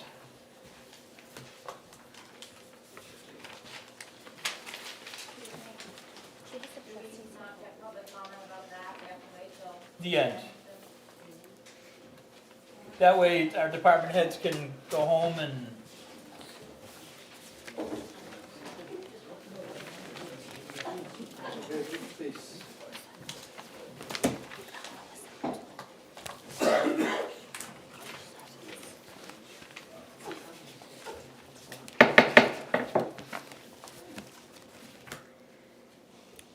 Hi, thank you. Hi.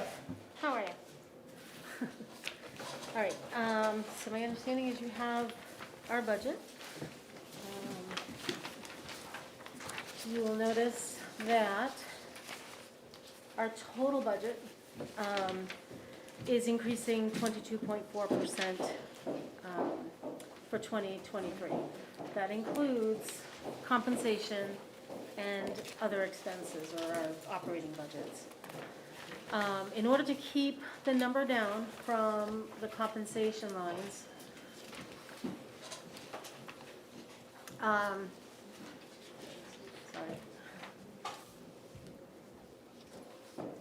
Okay. I'm having trouble voicing because I have had COVID, so. Our media line, we have level funded. Our building maintenance line is level funded. But does include subsuming the costs of do we have a cleaning. full list? Because all we really have is, Janice, I don't have that page. Oh, are you missing a page? You don't have that page?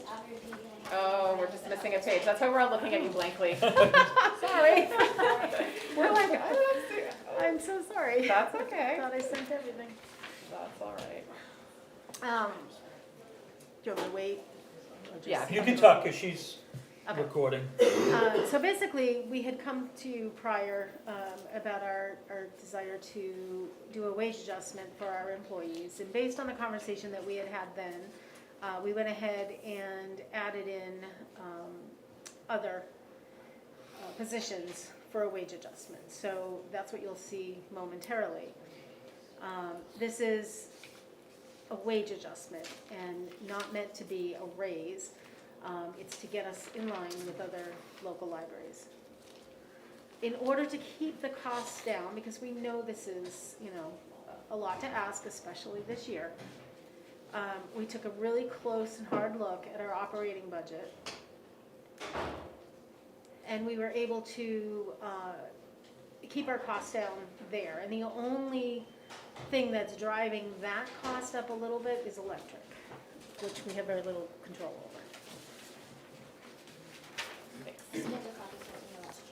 Okay. John, Karen's emailing it to you. Thank you.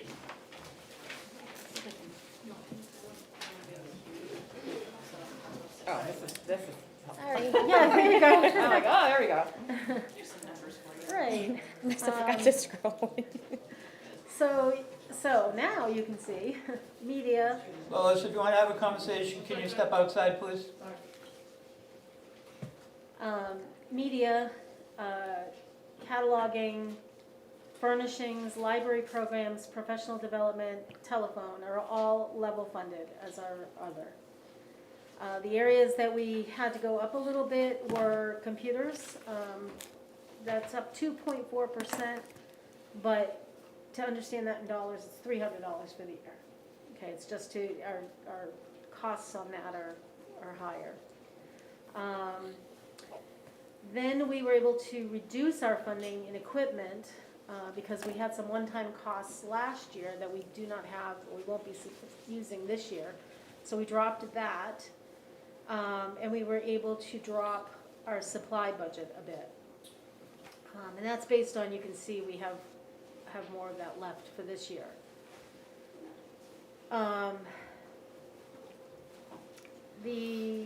If you look at heating and electric, our heating, we still have remaining funds. We did get a delivery. I have not received a bill yet. So I don't know what that's going to look like at this point. I'm assuming it's probably gonna be, a decent chunk of what's left. But given that, we still were able to keep well under what we had budgeted last year. So given that, we decided to level fund that, but increase electric by 30%, in thinking that between the two, we should be covered in those costs. So our total operating budget increases only by 1.3%. And that helps offset the salaries and benefits of 32.1%. And you can see more closely what those look like by looking at that next page that shows each of the positions and their new dollar amounts. And we did them by position as opposed to person, because this is the way that the library should be funded going forward, regardless of who's in these positions. So to take sort of that out of there, that's what we did. You will notice that under the library assistant level 1 and level 2, there's a difference in hours. So for the first 13 weeks of the year, they would continue with their current hours of 18 and 19 respectively. And then in the second part of the year, when we get the actual budget, it will go to, we had looked to increase their hours to approximately 27 hours each. It won't be a consistent 27 hours, but it gives us the flexibility that we need to manage. Can I ask you a question, Janice, on this? Yes. One thing I didn't understand when looking at this is you have the January to March hourly rate, which is reflected from last year's budget, and then Right. you have the April to December rate. Yeah. And then COLA is separate, so I'm a little confused. Is the COLA built into that April to December rate, or is it, you're No, treating it separate? It's separate. So they're doing a wage adjustment. So Right, no. I just don't like, I got it. that was gonna be a comment. That's just not the actual rate. Yeah, there.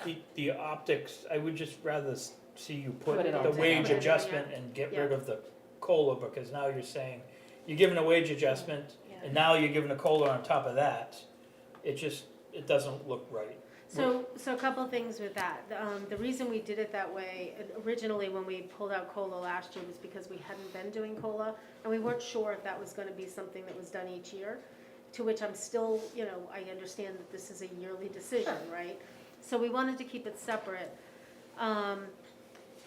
The other thing, and I lost my train I of thought. think if I understand what you're saying, Andy, is that the cleanest way to do a wage adjustment is just call it a wage adjustment, have it be a single number, and no COLA, right? Right. That it's all factored in there. Okay, I so think- that's I think what, that's the cleaner way to kind of look at it, is it's all, you're elevating these people up to a market comparable salary, right? We all talked about paying these teenagers $9 an hour, it doesn't make Right. sense when you can get 17 at Dunkin' Donuts, Right. right? So, I think that's the big question here is like, are these elevations considered market appropriate for 2023? Because if so, I don't necessarily think there should be a COLA, right? Because so they're it's sort of based on factored in. 2022 figures. Okay, And that's why we did it this way, because Okay, if gotcha. we go with the market adjustment, which was based on 2022, and then we don't do COLA, then we're essentially losing a year right away. gotcha, so So it's the based COLA on is 22. bringing us to the 2023 number. Gotcha, I can see why you did it that way then, Yeah. it looked a little I understand what you're confusing. saying though, I mean, but does that make sense? It makes Did sense, Or it just, you prefer it the other way? I think it just makes it hard to palate when I see that, it's not palatable for me personally when I see that some adjustments are, 45% increase in the hourly rate, and then I also have, knowing that you have another 5% that's tacked onto that. Yeah. So, that's a huge, I don't know anybody that's getting a raise that What did, much. So it's not a raise, it's a wage adjustment. We did not do wage adjustments last year when the town did. So this year, our trustees had decided that this was the year we needed to finally get us where we need to be. And because we only had 2021, 2022 data, the wage adjustment that you see, that April to December column, is a 2022 adjustment. But going forward, because we're looking at 2023, we did a COLA adjustment just like everybody else. Yep. And now going forward each year, it would be COLA and merit, or whatever the Board of Selectmen, Right. or the Select Board decides, is the way that we want to do it. Question for the board, because I'm not sure the answer to this. When we did wage adjustments for other town employees that year, was it a standalone number, or was there also a COLA or a raise or a merit, or was it, did they just get a wage adjustment and that was it? So I took their current salaries in those respective towns, and then I factored in a COLA to get to estimated 2022 numbers. So you really did it this way? You, She just didn't show out the math. right, She just said, here's your new hourly rate, so like this one is gotcha. kind So of it would just confusing. factor it in. Cause like, for example, on the assistant director, where it goes from $20.96 an hour to $30.88 an hour, then they're stacking the COLA on top of that. I need to know what the new dollar rate is. Right, yeah, that's why I was asking the question, So, because it's like- confusing. Cause if I I can take the certainly figure that out. $30.88 and I plus the 5%, that's Yeah, 30, this just- that's these aren't your 32.42 an final hour. Budget numbers. Right, so it's going from 20.96 an hour to 32.42 an hour. But what I'm hearing Karen say is that when we did it for all other departments, this is really how they did it. You just gave a single number, not two numbers, which is. Well, I did up the columns differently, so I did current wages in all of the other towns, I did a COLA, and then I did proposed 2022, Total, yeah. yep. Which is what you're saying, I think. Yes. Yeah. I think to Bob's point, I think our entire board was, and I think still is, completely in support of there being a wage adjustment for your group, because everybody else in town got one and your group didn't. I think that some of these jumps are so significant that it might be worth considering removing COLA, because I think we need to be able to explain to the townspeople why these jumps are so significant. And I hear what you're saying. I think what's different about this year is when Karen was doing it last year, what was the COLA? 2%? Well, it was 5.9, it Oh, was it based was. off of the social security, but it was based off of current towns. So the data that we generally collect from other towns is generally already a year behind. Right, So when you're putting it in, that COLA kind of catches you up to right. what you're estimated at. So I think, when you see somebody's, base salary going up almost 50%, obviously that's gonna raise eyebrows in the town. I'm certain none of you're not surprised No. to hear that. And so I think given that we are in an atypical COLA environment where people are getting significant raises, to put an atypical significant raise on top of a huge wage adjustment may be more than we can rationalize to the town. Even though I agree with your math, I see how you did it, I completely understand why you did it this way. I just think that may be harder to explain to people. And so I'm just throwing that out there. I'm not saying we should do it one way or the other, but some of these are really significant increases, and obviously, I know you showed us the data. It was based on what, like 7 towns? Yeah. So these are not made up numbers, like this is what you can get paid in this market. That's right. And, and Andy, I really appreciated you saying, why are we paying these teenagers $9 an hour? Like, this is crazy. Right. So, I think this is great, but there's some sticker shock here, Right. and we may wanna think about how to balance out the sticker shock a little bit. I'll just But throw that out there. did I misunderstand though? Did you say last year's was 5.9% COLA?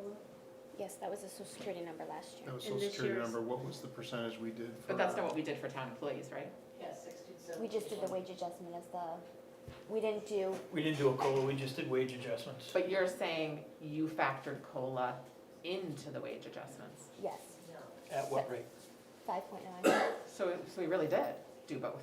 So it was a wage adjustment that factored in a COLA, which is what this is. So you could argue, it's just a sticker shock, I think, to see Right, somebody's and we knew salary that go would up. happen, and that's why we tried to keep everything else down. I get it, I Yeah. totally get it. I mean, it's, Just for my part, I just wanted to voice, agreement and the same sentiment that Jen was just expressing. I couldn't agree more with what Jen was just saying, so. I just think personally, it's hard for me to support, like one position's $22,505 more for the year. That's just one position. Mhm. And then I'm looking at another one right now, We knew this though, Bob, we had this discussion, we saw I the didn't realize data, it was gonna how be this much. massively underpaid our library staff I mean, was. Stratum just posted for a library director for 85,000, There you go. Mhm. This is market-based data, And just like that's we did for every other department, right next so door. it's just We got another sticker one that's shock. $24,000. Yep, Can I ask for quiet in the audience, please? So,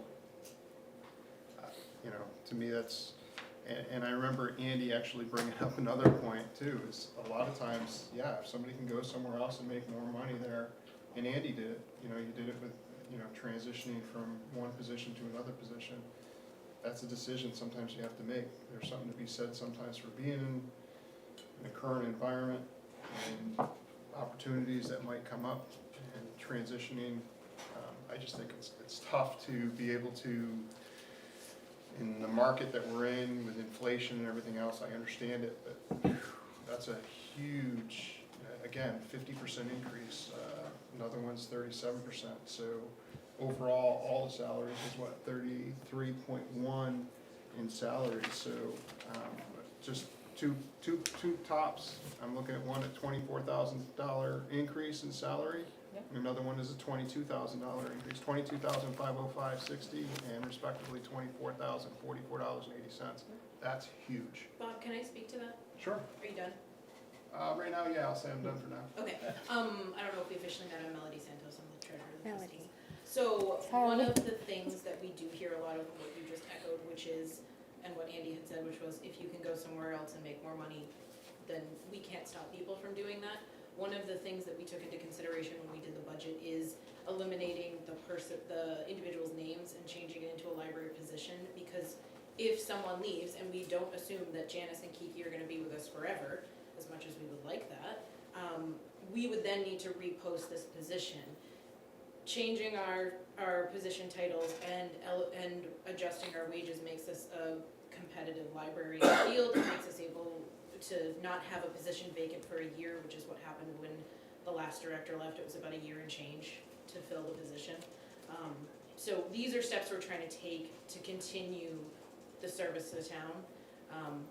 We know the wage adjustment is gonna be what you were saying. If you look at it percentage-wise, it is sticker shock, but if you look at what they were, dollar-wise, what they were making before, it's embarrassing what we're paying people. So those are some of the steps we took to try to help ease this pill a little bit of, since we have a doctor's spoonful of sugar, making the medicine go down. I appreciate it, I mean, you tried to keep the rest of your budget, And Janice Flat. forecasted this last year, so we've been looking at this for a year, we've been gathering data for a year. We understand it is a big increase. But these are some of the steps we took to try to make it more palatable and to continue providing excellent service to the town. These are things that we're planning ahead for.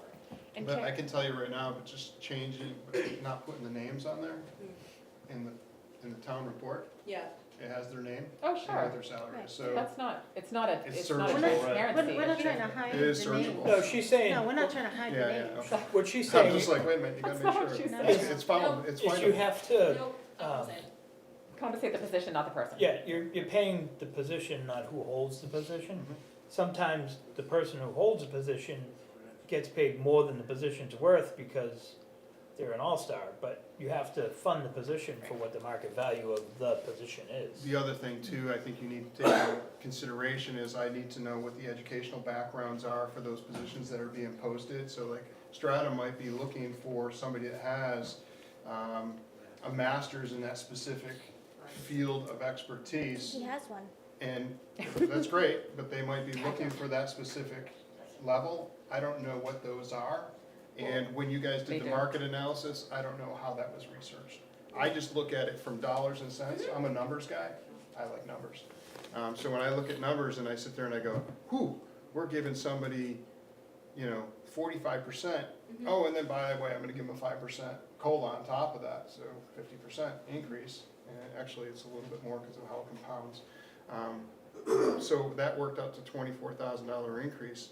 That's huge, and so that's the stuff that I sit there and I go, I don't know if I can, knowing that the average home in Brentwood is probably now at this point paying $11,000 a year, that means two homes are essentially paying for that one position. And then I look at it's just a sizable increase, and I sit there and I go, ooh, is that palatable? Personally, to me, who did the budget committee for, I don't know, what, 9 years? And then actually more than that, because I did it part of the select board for several years, so I just don't know how palatable that is. And I see what you're saying, but what it comes down to is we were underfunding the positions, we weren't giving increases like we could. So it's not as if next year we're gonna come to the board with the same numbers with another increase. This is to bring people to where the market demands they are. We have a lot of numbers, which you were at the presentation with Laura Galvin, right? All right, well, we have all the numbers to back it up. If you wanna see it, we can absolutely send that to you. We did a Karen lot of- actually has that. Yeah, I Yeah, think you gave us you a- said, you did something for Yeah, us here. so we Janice did have something all here. of the numbers and all the things that went into this decision, which we, again, we didn't make lightly.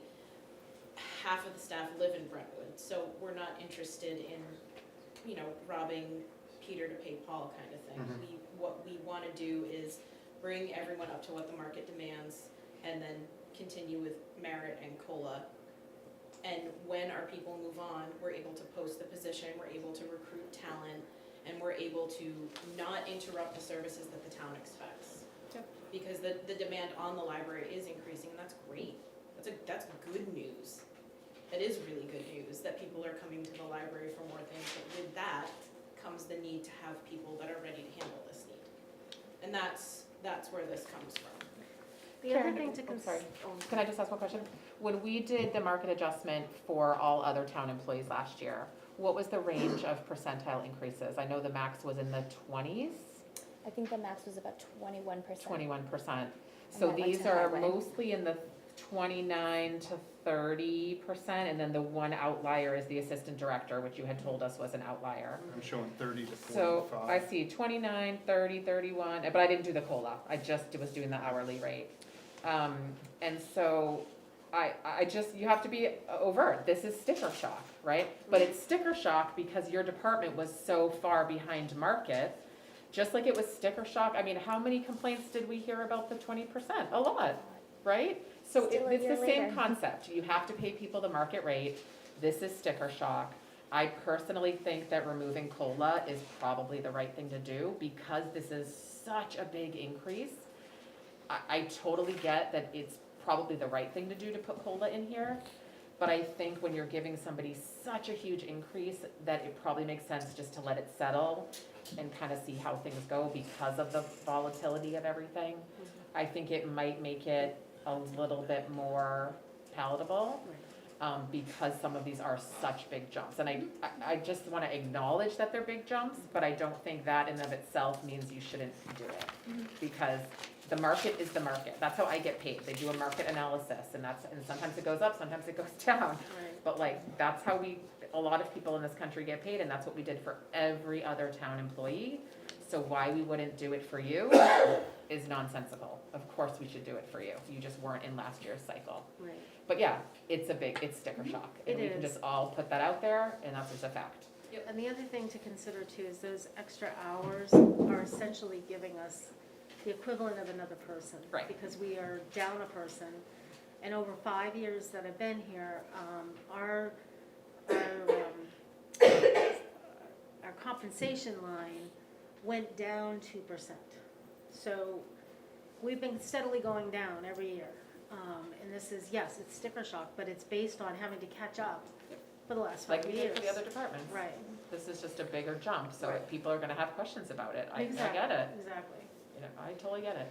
And that's why we broke everything out, because we wanted to be transparent. I don't want to hide anything. This is. That's why using the market is the right way to do it, because it's Right. not just your personal opinion of what somebody should get paid. Exactly. It's what the market pays for that. Just like when we decide the chief of police's salary, it's market-based, right? I mean, that's how we do it. So I support this, but I do acknowledge that there's a significant sticker shock, and I think we could mitigate it slightly by just taking COLA off the table, because some of these increases are so large as standalone. I don't hate that idea. Right. And we have a trustees meeting, as noted in the newsletter. We have a trustees meeting. What? If I you don't remove read the that. COLA, I love my it newsletter. brings it to 315, $1,651.91. I don't know what the new percentage is, I haven't figured that out yet. Drops it by like about $10,000. It was 8,000 and change roughly. And all I did was take this amount that they had here. I took the 239, 693.34, just subtracted Yeah. 231, 141 Yep. to get the difference and just minus that off of the 324.23. Yeah. 34. No, I get it. Yeah, I don't think Should the board, just make that part of our budget approval, or should we do that sort of as a standalone to take back to the trustees and table this? What do you think So- makes the most sense, Andy? We can do all kinds of things, but, Right? I mean, at the numbers, I mean, it would almost be worth, nothing against you, Janice. No, that's To put the 5% into the lower, because the lower isn't gonna see the jump that the upper. So Oh, I see like, what you're saying, yeah. your $18 an hour person Yeah. is getting 40-cent market adjustment. 2.5%. yeah. So giving them the other $181. Yeah. I see what you're saying. 5% really makes sense. I gotcha. You know, this, There's a demarcation between the two highest paid administrative positions and the other staff, right, is what you're saying, yeah. the two highest people are Yep. at $5,100, Yep. and then the rest is Less. 2,000, like 2,700. I get what you're saying. So you're suggesting Can I- to give, And I'm assuming the full-time town employee, which was market adjusted relatively minimally, that it just so happened that that position we actually were paying close to market, Yes, because all the others jumped by 30%, and this one went up by 2.5%. So we yeah. must have been about at market for that job. right. Okay. I see what you're saying. I think that might be reasonable to, it just feels a little picky choosy, but I mean, No, I it is. agree. It is. I mean, Can I just add one thing? It's about $7,000 in appropriation to move the tax rate a penny. So So we're talking By- about a penny. we're not even talking about a penny by removing the COLA. the COLA from the top two positions. So dollar-wise on your tax So it might rate, be much that's ado not about nothing. impactful. I think it's maybe We actually more, figured out the impact, the Kinda yearly optics. impact on an average family is gonna be about $55, which is the cost of 2 books. John? It may be a penny, but I think it's our responsibility, like, we have to manage these budgets with lots of increases, and so there are lots of pennies. They do add up, and I do think that it's a perception issue. how do you feel, John, about doing COLA for the lower paid kind of entry-level people versus not at all? That concept was workable for me. so when you're talking about lower level, can you just cite the position? You're talking about giving COLA to the pages, the library assistant 2 and the library assistant 1? Or just the pages? What do you think, Andy? I'm You don't wanna thinking touch my the- phone. Did you wanna I'm use thinking it? the full-time employee, and I'm thinking the 2 pages. Because of the significant, well, actually, Why not the library assistants? yeah, I can then, do who the are library lower paid? assistants too, yeah, that's fine. So not the assistant So director just the- / children librarian or the director? I think, Not you know, the- not the those not two, director and easier way to- assistant 2 director. high ones. those have a 34% jump and a 47% jump, so I think you can argue maybe freezing COLA on that would be Okay. more palatable. And But I we're hear your fine with point that on the lower paid positions, we're talking about, what, $800 and then $200 for the teenagers.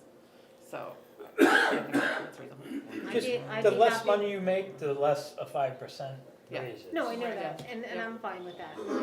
Most important to me anyway is that everyone from beyond me down are the ones that honestly are the important to me. The trustees did my portion of it. I don't get involved in that. Sure. And my concern is my employees, so whatever you can do for them, I'm more look than like you're happy. I'm crunching happy numbers to over there. step down on the, All right, Bob's crunching the numbers for us. Okay. So if you add in just the numbers for the lower tier COLA, and I just Those did, 5 I did people? this, yeah, those 5 people, it brings the budget to 318,371.91 versus the 324, which comes out to be, should be around a 20%, I think. Probably. I'm looking at it right. So Bob, are you taking out just the 2799 and the 2409 off the top? I believe so, yeah. Yes, And then the FICA Medi and the taxes that go with that are in the oh, they benefits have to line? be readjusted, don't they? It'll have to be So readjusted. that would have to be readjusted Yeah. back out too. So we need to have the budget completely So revised. should we just table gotta it and wait. adjust those? So you wanna We have to, and we're do gonna that have to next have week? it readjusted. So would I readjust it, come back? Yeah, because the benefit, Next whole week? thing, benefits are gonna have to be Yeah, that will changed again. change. I mean, it'll only take me a couple of minutes. I just pop the numbers in, it'll figure it out. Would anybody be against 2% added to the director and the assistant director? Just to give them a little bit more of a bump? I mean, we're bumping them, we're. 34% and 47%.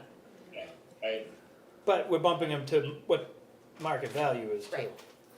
And then We're if you, really, if you don't. we're arguing about like $1,000 at this Right. point, it seems a little silly. yeah, I won't, I'm not gonna argue it, I'm just saying, yeah.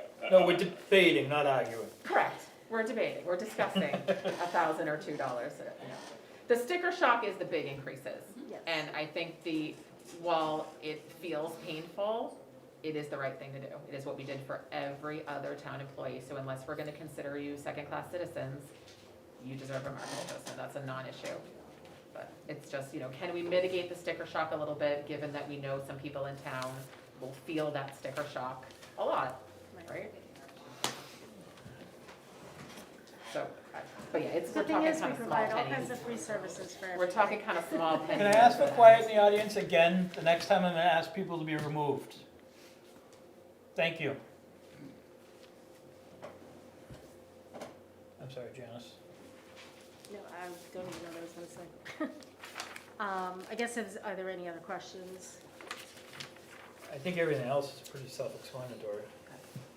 So what do you wanna do? Leave the Well, it has to be, leave the COLA for the lower paid people, and then what do you wanna do for the two upper? I mean, could you get two budgets proposed to us? I guess if they have to recalculate the FICA, maybe propose to us with the 2% for them and then without it. And then we'll see what the numbers come in at, because they Yeah, gotta it'd be a recalculate small- the numbers for FICA anyway, so we gotta see what that's gonna The come out. spreadsheet should do that pretty Yeah. much automatically Yeah, so anyways. if you remove the COLA from the top two, we get it, and if you put 2% just on those top two, the spreadsheet should automatically recalculate the FICA and all that other stuff that goes in there. And then we'll know.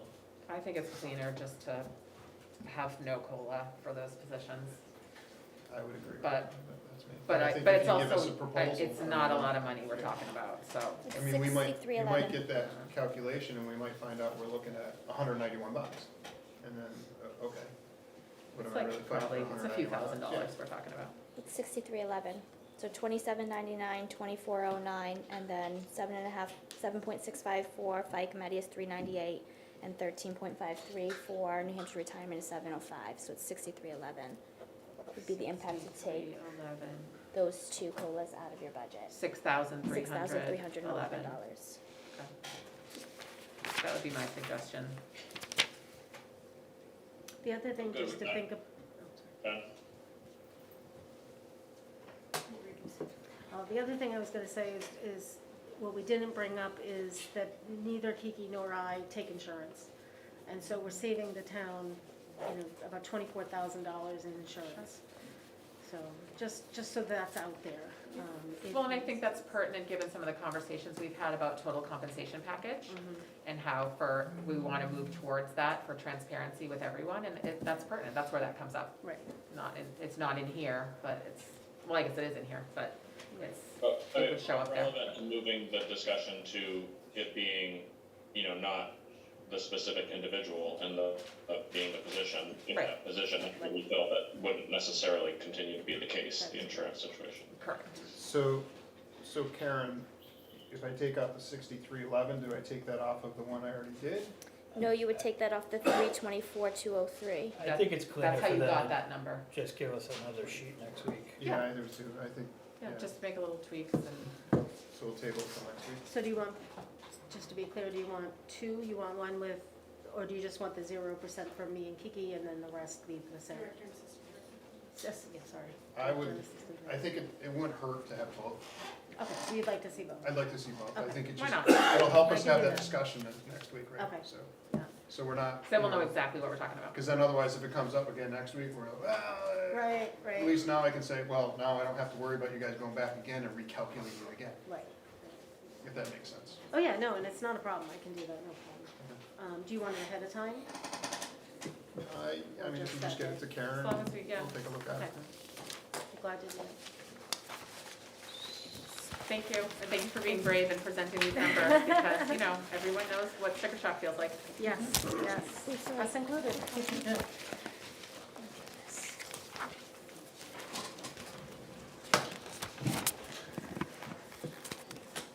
Russ, do you have anything you want to talk about?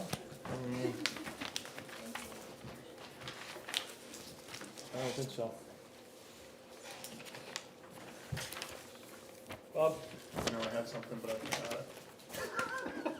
Sticker shock, I'm just lost. Jen? Yeah, a couple things. I went to the New Hampshire Municipal Association training, was it 2 weeks ago? 2 weeks ago. Which was super, super helpful, really, really great session. I downloaded like all the PowerPoints, so I'm gonna spread them around to town employees. And one of the, you know, as most conferences do, they have like the big exhibit hall. And so I was kind of strolling through the exhibit hall, getting the free candy and stuff. And one of the vendors there was a vendor called Town Cloud, that their whole business model is redoing town websites in sort of a modern, it kind of almost looks like an app, but it's a website. So I spent some time talking to the gentleman, and their prices were less than what we currently pay, which I was like amazed by, because we were worried that, you know, if we were gonna redo our website, it might cost an arm and a leg. So I gave the contact information to Steph DeLuinden and Josh Bertolin from the Communications Committee, but it just was kind of like a little serendipitous event that, and he gave me a demo of it. It was just like super, super clean, you know, click here, click here. He said their whole business model is like on simplicity. And he's like, if you have to look for something for more than 45 seconds on the web, you give up. And I was like, agreed. So it was just really cool. So I don't know if it'll pan out or if it's for us, but just was an interesting thing. And so I did make that connection, and hopefully we'll hear from the Communications Committee in the future about that. So that was pretty cool. I also, a very hot topic at NHMA was energy aggregation, as we've all been talking about here. And I went to multiple sessions on it, including a super helpful session with people from Massachusetts who have been doing energy aggregation. The town of Marlborough was there, who've been doing it for more than a decade. Conway, not Conway, New Hampshire, but Conway, Massachusetts. There was a representative there, and the former city councilor from Lowell was there, so some small towns, really big towns. They're all aggregated. They talked about their experience. They've all saved money for their consumers. Marlborough had a really interesting take on it, which was that their overall cost savings, if you looked at like some of the big studies, was like maybe 8%, 10%. We're not talking like, you know, 50% savings. But the thing that their town appreciated the most about aggregating is that they eliminated seasonal swings in bills. So instead of being like, oh, this is your summer rate, and then, oh, you know, this is your winter rate, and that can be hard for people on fixed income, that because of the different way they could negotiate their contracts, they were able to give a flat rate for the whole year that overall saved like a little bit of money, but that people really appreciated that. So we said in their experience, that was the big win.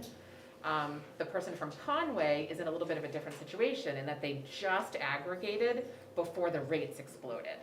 So they're like in the best possible lucky situation because they locked in really good rates, and then the rates went insane and they were already locked in. And he gave a really great presentation about how their program works, and that they offer sort of a basic rate, which is basically identical to what you get from like Eversource. They offer a 25% more green and a 100% green option. And he said very few people take the 100% green. It tends to be people who have solar at their house. So they pay like $10 in electricity, and it saves them money, and they can go 100% green. And he said because of the way the rates have hiked, every single one of their plans, including their 100% green plan, is currently much cheaper than the default rate. But they understand that that's an anomaly. So all of them were super, super positive about it. It was really helpful to hear from people who've been doing it for years and years, that this was a good thing, and it was very helpful for me to hear that.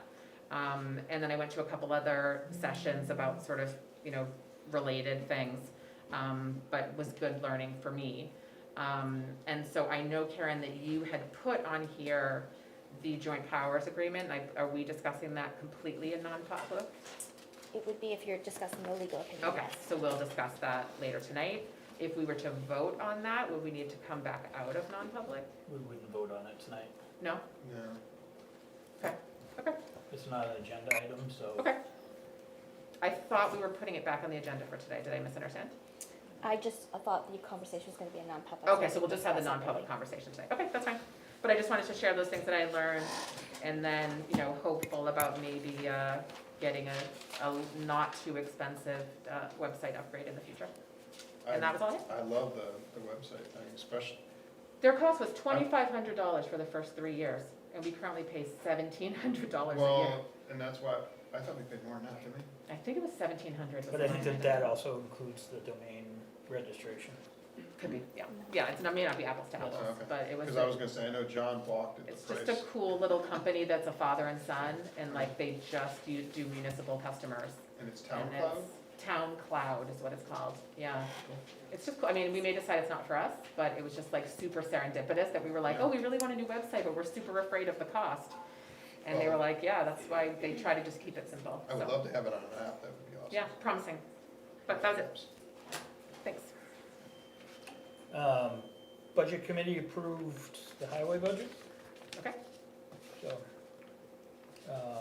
which was the only one we did last week. That's the only one that they had. They also talked about maybe giving us a number on readjusting the elderly exemption in town. Did you forward that spreadsheet out? To the budget committee? No, to us. No. Well, you guys saw it, it was in your mail a couple of weeks or maybe a month ago. Oh, wow. So, Yeah. there's a sheet of comparison, I think it's the whole county, but Yeah. at the bottom it averages out. And we're kind of close to the average on income, but we're very off on the average for assets. So that might be a, In terms of what threshold you would have to hit to qualify for the exemption? so, yeah, so we have income, and then if you have more than this amount of assets, you don't qualify. Gotcha. Ours are like 40 or 50,000. It's 30 and 40 for income and then 85 And for some assets. towns are up over 100,000. So, Meaning we exclude A lot more of people from the exemption because of our current status. What about our veterans exemption, is that getting changed too, or no? well, that's something we would have to talk about, because it all would have to go in a warrant article, 2 separate warrant articles to change each exemption. And are we governed on the amount max that you can do through RSA, or how's that governed? Yeah, how's it For set? the veterans credit, you are governed on a max. Okay, because I thought we increased that We before. did, we increased it to And we 600. went to whatever their max was. I'm just curious if there's been any So- RSA changes or anything like that. We're at the max for the vet credit, we're not at the max for the totally and permanently disabled veterans. So that could increase if you Okay. wanted to go to the max. So we offer 1,700 now, the maximum allowed by statute is 4,000. Okay. Can you give me a ballpark of how many townspeople apply for and are granted these types of exemptions in town? Are we talking like small numbers, big numbers? We have 143 with a veterans credit, Okay. and we have the all veterans credit. So if you've served in any branch of military for 90 days or more, and you were honorably discharged, you qualify. Yep. And then how about for elderly? Elderly, we have 11 people, Okay. and for totally and permanently disabled veterans, we have 4, I believe. So it wouldn't, it's, you know, dollar-wise, if we make these changes, it's not gonna be huge I'm not sure if we have because- 11 people, but more people may then qualify. Right. Okay. And so I don't know what that number would look like for how many people would be able to. And who brought this up initially? Was it BudCom that noticed that we were kind of an outlier? It was a concern, the BudCom's concern was how is the spending affecting the elderly income fixed Yep. resident? Yep. And they were also shocked that our median income is like 143,000. Our percentage of people at the poverty level was 1.1, and it was like 5% of that was elderly. If you figured, if you did the quick math, it was like 50 people and five elderly were at the poverty level. But the poverty level by federal statute was like 16,000 a year for 2 people, which is crazy. Yeah, really crazy. So, I mean, I'm sure there's people that are having a hard time but don't meet that poverty number Right. because who can live on? Nobody. So if we wanted to change that, that would go to a warrant? Yes. Okay. I think that's what we did last year, don't The For last time we did the- a full update was 2017. we? Is BudCom gonna make a suggestion? I think so, but they really don't have it's really not in their purview, Right. but I said I would bring it back, so I think, you know, once we get through budgets and we can Yeah. start batting around, you know, Warrant articles. that Yeah. spreadsheet and looking at what different towns offer Okay. and see if we wanna increase it. And then the warrant article can be amended on the floor if somebody wants to change the amounts. Okay. Maybe can you resend, I remember seeing it, but I wasn't really sure at the time what I was looking at. Do you If still you could have it? If resend. not, I have it in my mail. I have actually it, but may I have was it somewhere, but not planning to put it on an agenda until January when we start doing warrants, but Yeah, I that's was fine. sooner. that's fine, so maybe just resend it before then, that's fine. Thank you. January's a month away. Great. End of the week, we'll be in December. Almost done budgets. What did I do for, Public comment and then. yep. All right. We'll open it up to public comment. We'll start at the front row and work around the room. Mrs. Faria. So Liz Faria, South Road, I just want to correct a few things. I looked up while you were speaking about the average crew member at Dunkin' Donuts makes $12.24, so not 17. That was as of October 22, $12.24. I also wanted to know, if you're comparing, Janice, this would be for Janice, if she can answer. If they're comparing the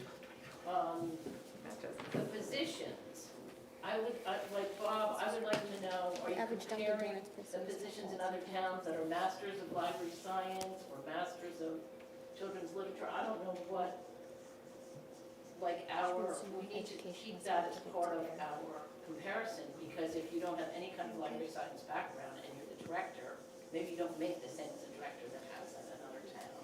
So are we looking at that? I think that's something that the trustees probably looked at. The trustees control the library, not us. Okay. We just so- control the money. So their next meeting is the 12th? Yep. Okay. And I think that it's totally not palatable to have 30 or 45 or whatever the increase is. It's just like having another person practically. It's a lot. And I know that during the second half of the pandemic last year, I had a client that could take books out of the Kingston Library, and they were open way more than our library. They did a very smart thing on letting, the way they let people into the library, and I was actually embarrassed that we couldn't go to our own library. I was really sort of heartbroken at that. They did something with, colors on paint sticks, and they did 6 at a time, and you took a color and you handed it in. We're in 2022, not 2020, so. But I mean, there were a lot of people at the library that got paid even though, we didn't have a Yeah, library that was open. I'm being punished. I have a Charlie horse because I. Do you need recess? You went up without Mr. too many Faria. stairs, is that what happened? That's Scott Will. Will Faria, South Road. I have a couple, I don't know where to go, but I have a couple of things. Probably addressed to several of the board members. The charrette with rec. I would urge you, whoever's gonna be heading that up, to make sure that you look at how the land was granted to the town and the uses of the land that's over there for rec. I believe it was specifically for rec purposes or for play. I would look into that before I go any further with spending money to do any kind of commercial things at the rec land. Energy Commission, I guess this would be Russ. I would urge you to just make sure that nobody on the committee has any kind of conflicts potential conflicts or seeming to have conflicts that they might be involved with. I would just ask you to look at that. I know you referenced the joint powers agreement. I think before you make any kind of decisions and agree to anything with anybody else, that you make sure you tell the town and explain what the advantages would be for the town to be joining any kind of a joint powers agreement kind of issue. And this is for all the board members. Do you all have an alternative newsletter in mind? Because it seemed like when I heard all this conversation going on about the newsletter, budget and so on, you might have some other alternatives that you think might be more palatable to everybody in town. That's all I have. Thank you. What? That's up to the board members if they want to answer. It's public comment, it's not question and No, I'm answers. just throwing it out there. Okay, I don't, but that's me. nor do I. And there's a rec manifesto, is that? Yeah, I saw that. It's in your consent agenda, what is it? It's the rec manifest. It's the checks that are paid out of the rec revolving account. Oh, As you sat on the board and know. it's not the charrette, No. not direct the charrette. Sir, I'm Steve Dawson, Lab Road, Brentwood, and I want to speak to the Brentwood newsletter discussion quickly. In my work life, I've published and edited a number of newsletters, political newsletters, and so I'm quite aware and have a great deal of sympathy and appreciation for how hard it is to publish what the current editors and people, volunteers do. It's nerve-wracking and it takes a huge amount of work. And as far as I've seen, I've never seen a typo in it. So it's just very well done in terms of what it delivers in terms of service to the town. In terms of having it as a forum for opinion, in this very, as you said, polarized environment, it's incredibly difficult to maintain a balance of political perspective. Is it Jim? I could hear the sincerity in Jim's voice about how he would love it to be a balanced forum in which there could be voices from all sides. But from experience, I know what happens is that it begins to shift one way or the other and polarize. Let's be frank, left, right, it begins to shift. And the more it shifts, the more people who are on the one side who are hearing their voice, seeing their voice, are more apt to write. And the people who are disagreeing with it and unhappy with it, they tend to just be quiet. And so it's like shifting cargo. It just begins to shift. And we've already seen that happen. And Jim spoke to it specifically. He's been trying to get other people to voice. And for a volunteer group, or for any publication, they do three things to try to keep a balanced form, which I'd love to see too. But you need to do three things. You do have to moderate it. You do have to not just accept everything. The discussion earlier that there's no such thing as fact, it's all opinion, that's just not true. I don't think that, I'm pretty sure that the current editors would not publish a letter that denies the Holocaust. I don't think they would publish a letter that says that Sandy Hook never happened. There's a judgment, and in their policy, they say that they have the right to make that judgment. So the quote that Russ read, to me, is clearly a very incendiary. And, as a proud Democrat, I'm incensed that I'm accused of being part of a party that supports the grooming of children. So you have to moderate that kind of stuff. You don't have to publish everything in the name of it's all just opinion. You have to make some judgments. That's number one. Number two, you have to actually, what Jim talked about, you have to go out when you start to see it shift one way, you have to go out and aggressively recruit voices to keep that balance. And the third thing you need to do is have an editorial board that is itself balanced so that you know how it's shifting. And that's a lot to ask of a volunteer group. And I think we've seen it, that hasn't happened, and I think it's a real false hope that they will have it. We've already seen the shift occurring. The few letters that came from the other side, or in the last newsletter, I know from personal experience, they were almost not submitted. Not to interrupt, but I'm gonna give you another 30 seconds. They were almost not submitted, because it's just, there's a feeling on the other side, quote unquote, it's just not. And so what you're going to see, the hope that there's going to be a balanced form without, it's just too much to ask of a volunteer group. And I think it's time to like cease fire, see what it's like to have a great newsletter, that doesn't have the politics in it, and see how that feels. Thank you. Front row over here. Excuse me, my hip is killing me. So I might be a little bit. Julie Believas, 62 Lyford Lane. Oh, the Brentwood newsletter, yet again, here we are with the Brentwood newsletter. The only thing I really want to say about it is I actually love the Brentwood newsletter. I've been here for 15 years almost. And there's not a lot of folks in our town. Many of us, yes, we're on the computers, we're on Facebook, we're on Instagram, but there's a nice group of folks that just they're not computer illiterate. They actually expect that in their mailbox. They read it, they love it.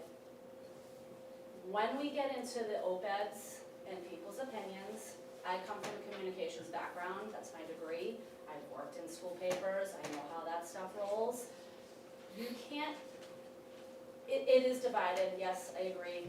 Obviously, we learned that before COVID when people were upset about the one that was published. In my opinion, you can't take people's opinions away. Now, if it gets super graphic, yeah, that's up to you guys to go, I think I'm gonna take that out of there and not put that in. But you start taking people's freedom of speech away. An opinion is freedom of speech. That is our First Amendment right. We, as town payers, every single one of you in this room is a taxpayer in this town. You all have a voice. You all have an opinion. You all should be able to put your opinion in that newsletter. In regards to what I just actually read from Mr. Johnson and is it Mr. Burlow, I just want to make a statement. This is my opinion, and I think you guys all got to do your research. Every single one of you in this town is an officer here in the building. I worked with an organization called SASS. You talk about grooming and what he mentions in there and what's going on in our schools. I got news for you. Around the country, there is sexualization going on with our children. It's going on in schools, and there is material here in our SAU 16 that actually is sexualizing our children. And I'm not talking, I have friends who have trans children, I have friends who are gay, who are fighting against certain things that are being done to children. So I want it to be clear that you guys should really do your research, because after working with that organization, some teachers are bordering that line of grooming their students. So you need to open your eyes a little bit more and do the research, because believe me, I've worked long and hard with them, and that is going on in our schools. So I know you're not happy with that, Russ, and you did bring that up, but that was Mr. Johnson and Mr. Burlow's opinion. It might hurt, people don't want to hear, there's some people on this side, some people over here, they don't want to hear people's opinions. But we all have a freedom of speech, and there's ways to tweak it to make it so that it's not abusive. But I just had to make that clear that everybody needs to do a little bit of research in regards to what is happening to children in our country and in our school districts. Thank you.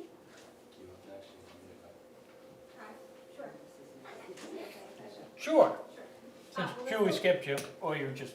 Oh, she was in it. She didn't raise her hand. Melissa Litchfield, Allenmore's Way. I wanted to address a couple things in the newsletter. There's a lot that I've kept to myself over the past couple of years, and I have to make a decision whether or not to be quite honest with you, the dangerous situations, the harassment, etc. That's not for tonight. Tonight, though, I'd like to address the newsletter, because we specifically brought up some things that were questionable about Eric Tur. I just want to ask you why that wasn't balanced, because I know for me, I put out several videos saying that I was pro-choice, and yet we had Democrats put in here that I'm not going to go ahead and defend women's reproductive choices. It was gone door to door. People said I lied, but it was put in here as well. It is also put in here that we're gonna stand up to people against extremism, political extremism, to vote for Eric Turk. I'm just saying, how is that any different for me? And I don't need to personalize it, I just happen to be the Republican that was running. Or the part about how my reactive solutions to arming teachers and citizens, just so you all know, I had pulled the bill, it's not true. And just so you all know, that bill was actually going to make gun laws stricter in New Hampshire, if anyone had done their research. I personally didn't come out and bring that out earlier because I don't want to put the kids in any more danger. So I just want to share with you that I support the newsletter, I support opinions. If Mr. Tur is upset about Mr. Johnson or Mr. Burrow, then he can sue them for whatever his issue is. But the townspeople voted, they want the newsletter. It was brought up about a contract, they voted that they did not want a contract. I don't care what you say, we have to respect that. And I'm disappointed in the fact that I loved how your meetings were, Andy, within the past year. Sorry, I shouldn't be addressing you directly, just in general. And I learned from you as a board chair, to be honest with you, because I had been taught, save public comment to the end. For a while there was kind of a back and forth. It was best. I felt so in touch with what was happening in the town. I just feel, not you, but just in general, I just feel it's a different tone, and I miss it. I miss feeling connected to this group. I don't mind public comment during something, it's just that I knew this public comment would be an hour to an hour and a half, and I wanted our department heads to be able to go home if they wanted to go home, that's all. So next time we can talk.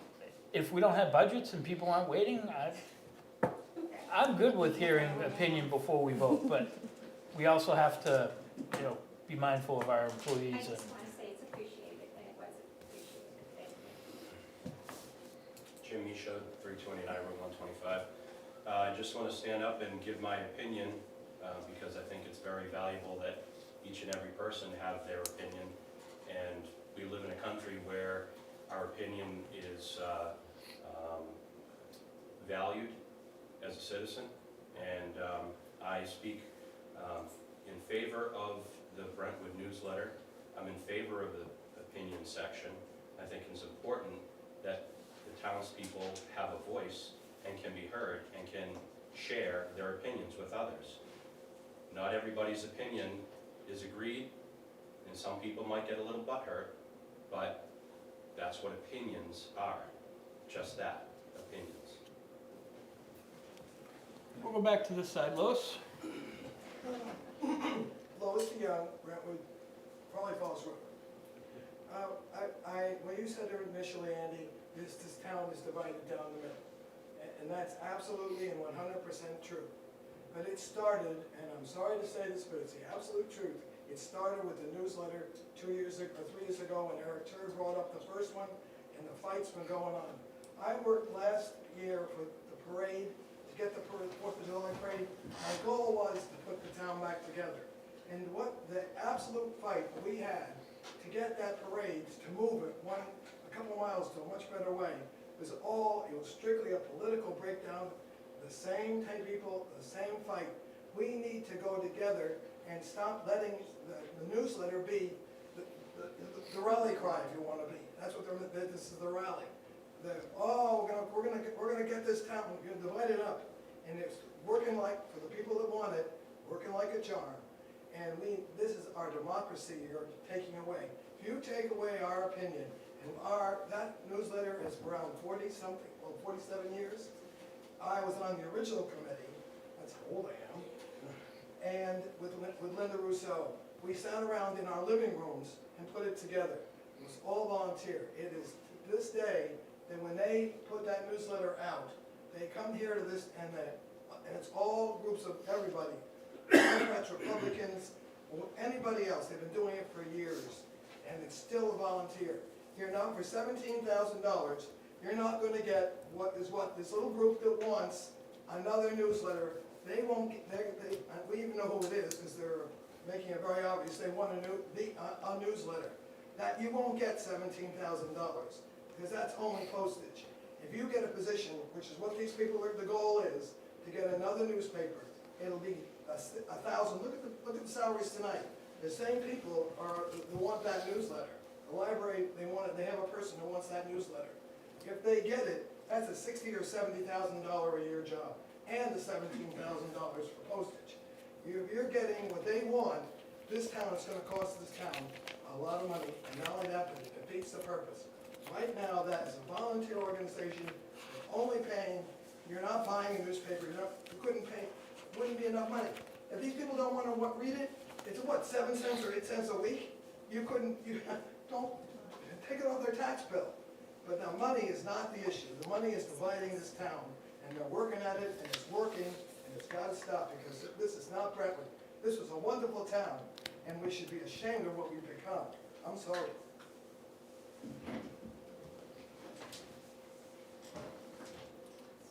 Janice, you're when I come back around. Robin, Michelle.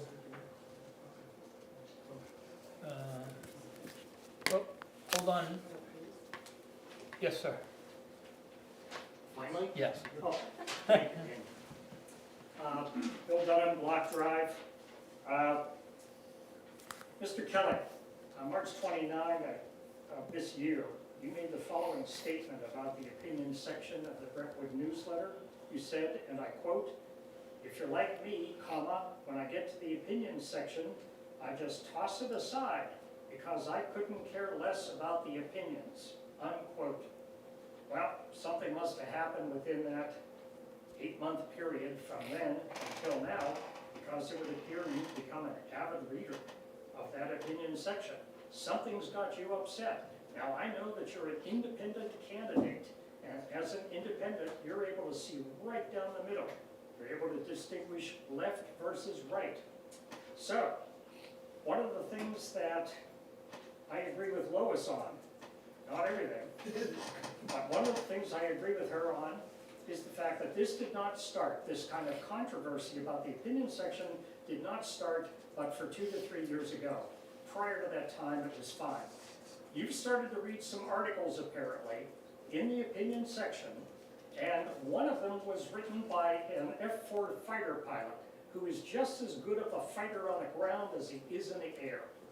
And when he started to realize what it was happening 2 or 3 years ago to this town, he began to realize that it came down to a handful of radical leftists who make stuff up. And that's what this really is.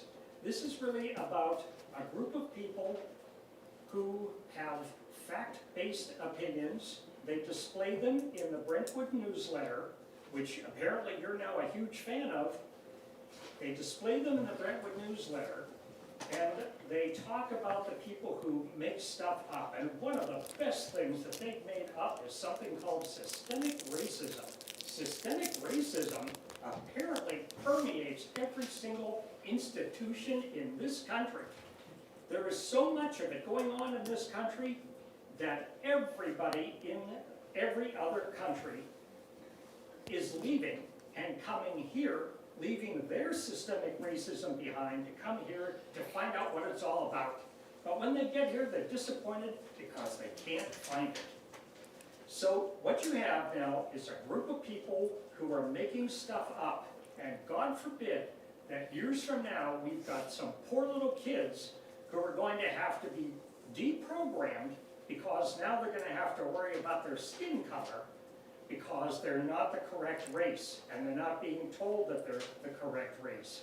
So I think you need to go back and rethink, and maybe go back and take a look at all the opinion articles going back to way back when, and you're going to find out you've got some very level-headed, concerned townspeople who just want to see this town remain the way it is.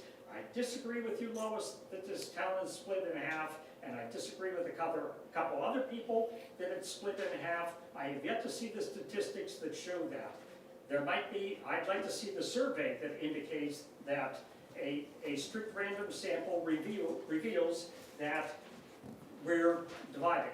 I don't think we're divided equally. I think that a 50% vote for Democrats, 50% vote for Republican is not an indicator that absolutely every single person wants to get rid of the opinion section of the Brentwood newsletter. So thank you very much.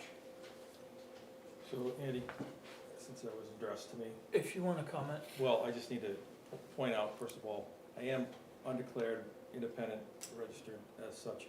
I am not a candidate for the record or anything. I was a candidate, I'm no longer a candidate.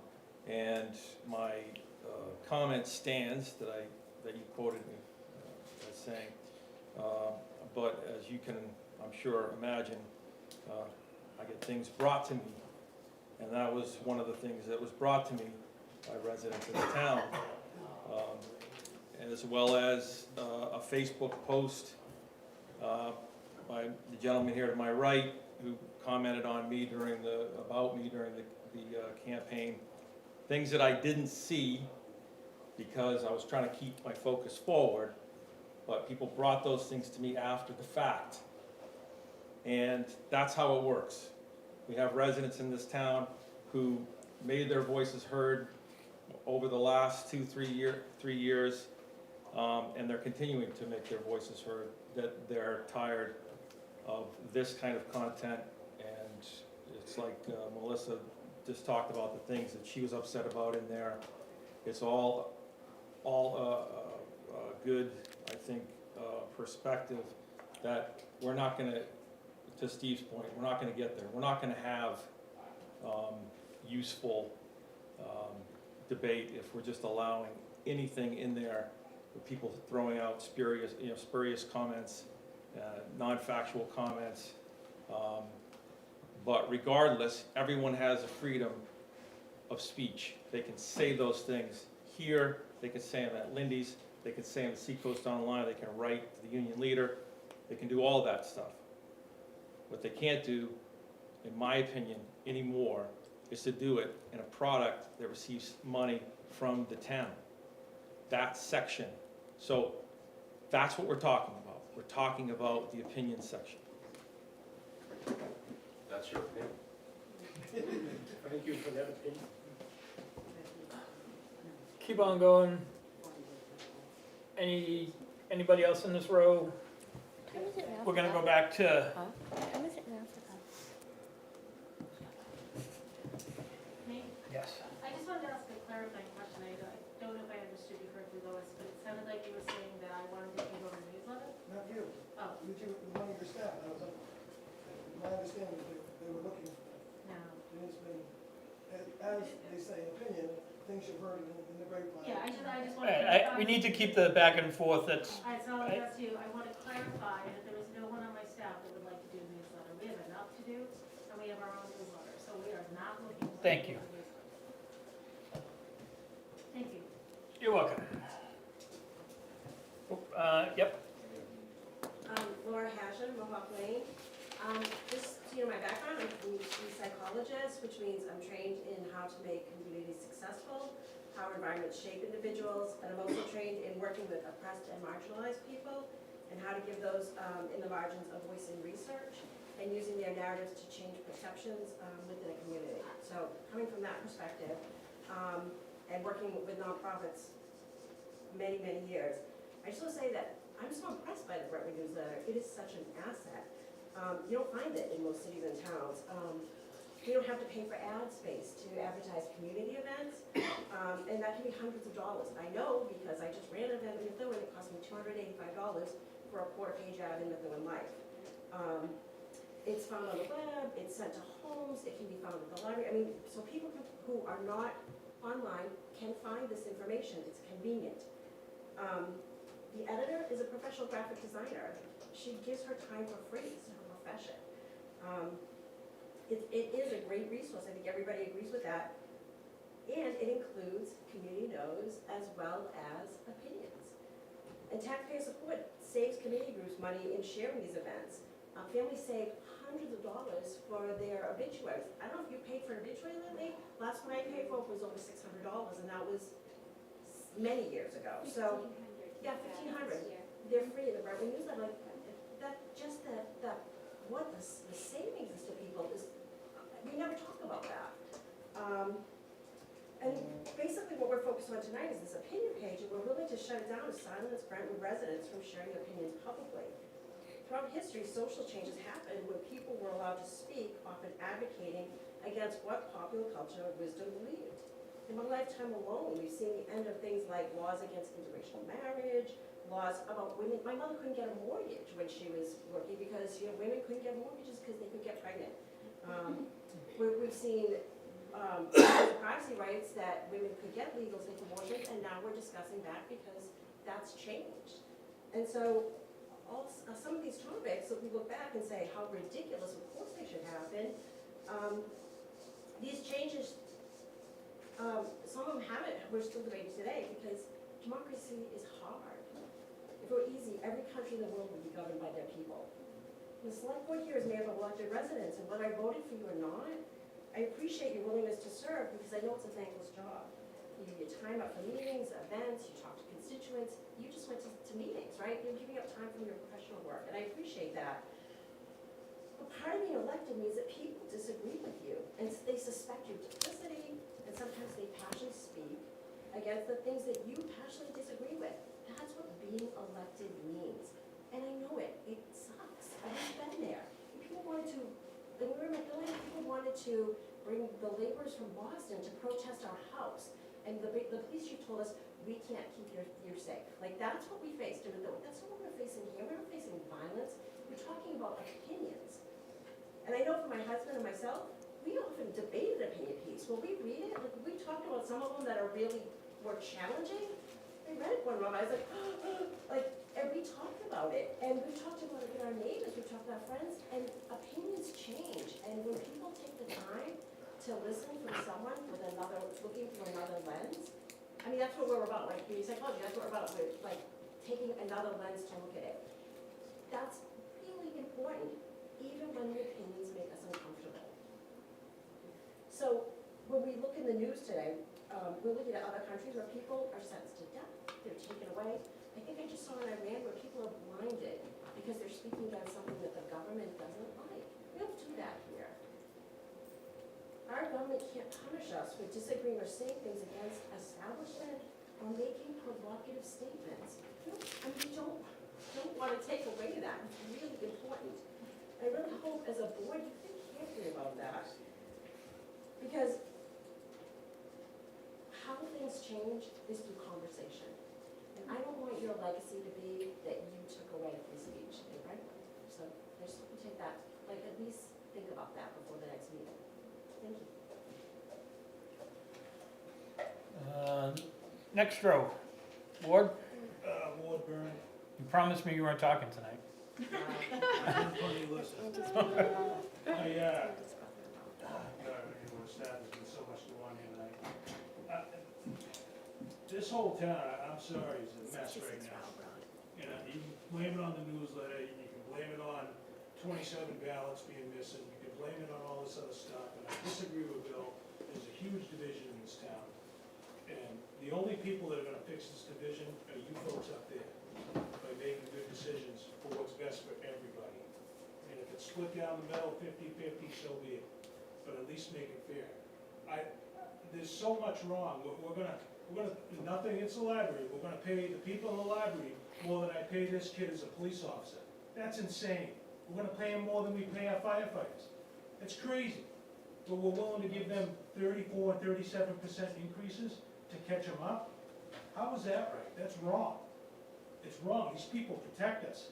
They make $23 an hour, and they're gonna make 32 something an hour? What's wrong with this picture? That's what's wrong with this place. Everything's messed up. And you can go on, I can go on and on about it, and the only people that are gonna fix this are you people up there making good decisions. You talked about, Jen, you talked about, I was in Massachusetts does this, and Massachusetts does that with all this energy stuff. I can't stand Massachusetts. I'm a New Hampshire native, I've lived here my whole life. I don't want Massachusetts, I've seen enough of it. And it's destroyed what we are now here. This is what it is now. This is like Massachusetts. It's disgusting. And I personally have had enough of it. I just want Brentwood to be the way it was. My dad grew up, raised me here, he was a fire chief in town for, I don't know, 40-something years. My mother was in the selectmen.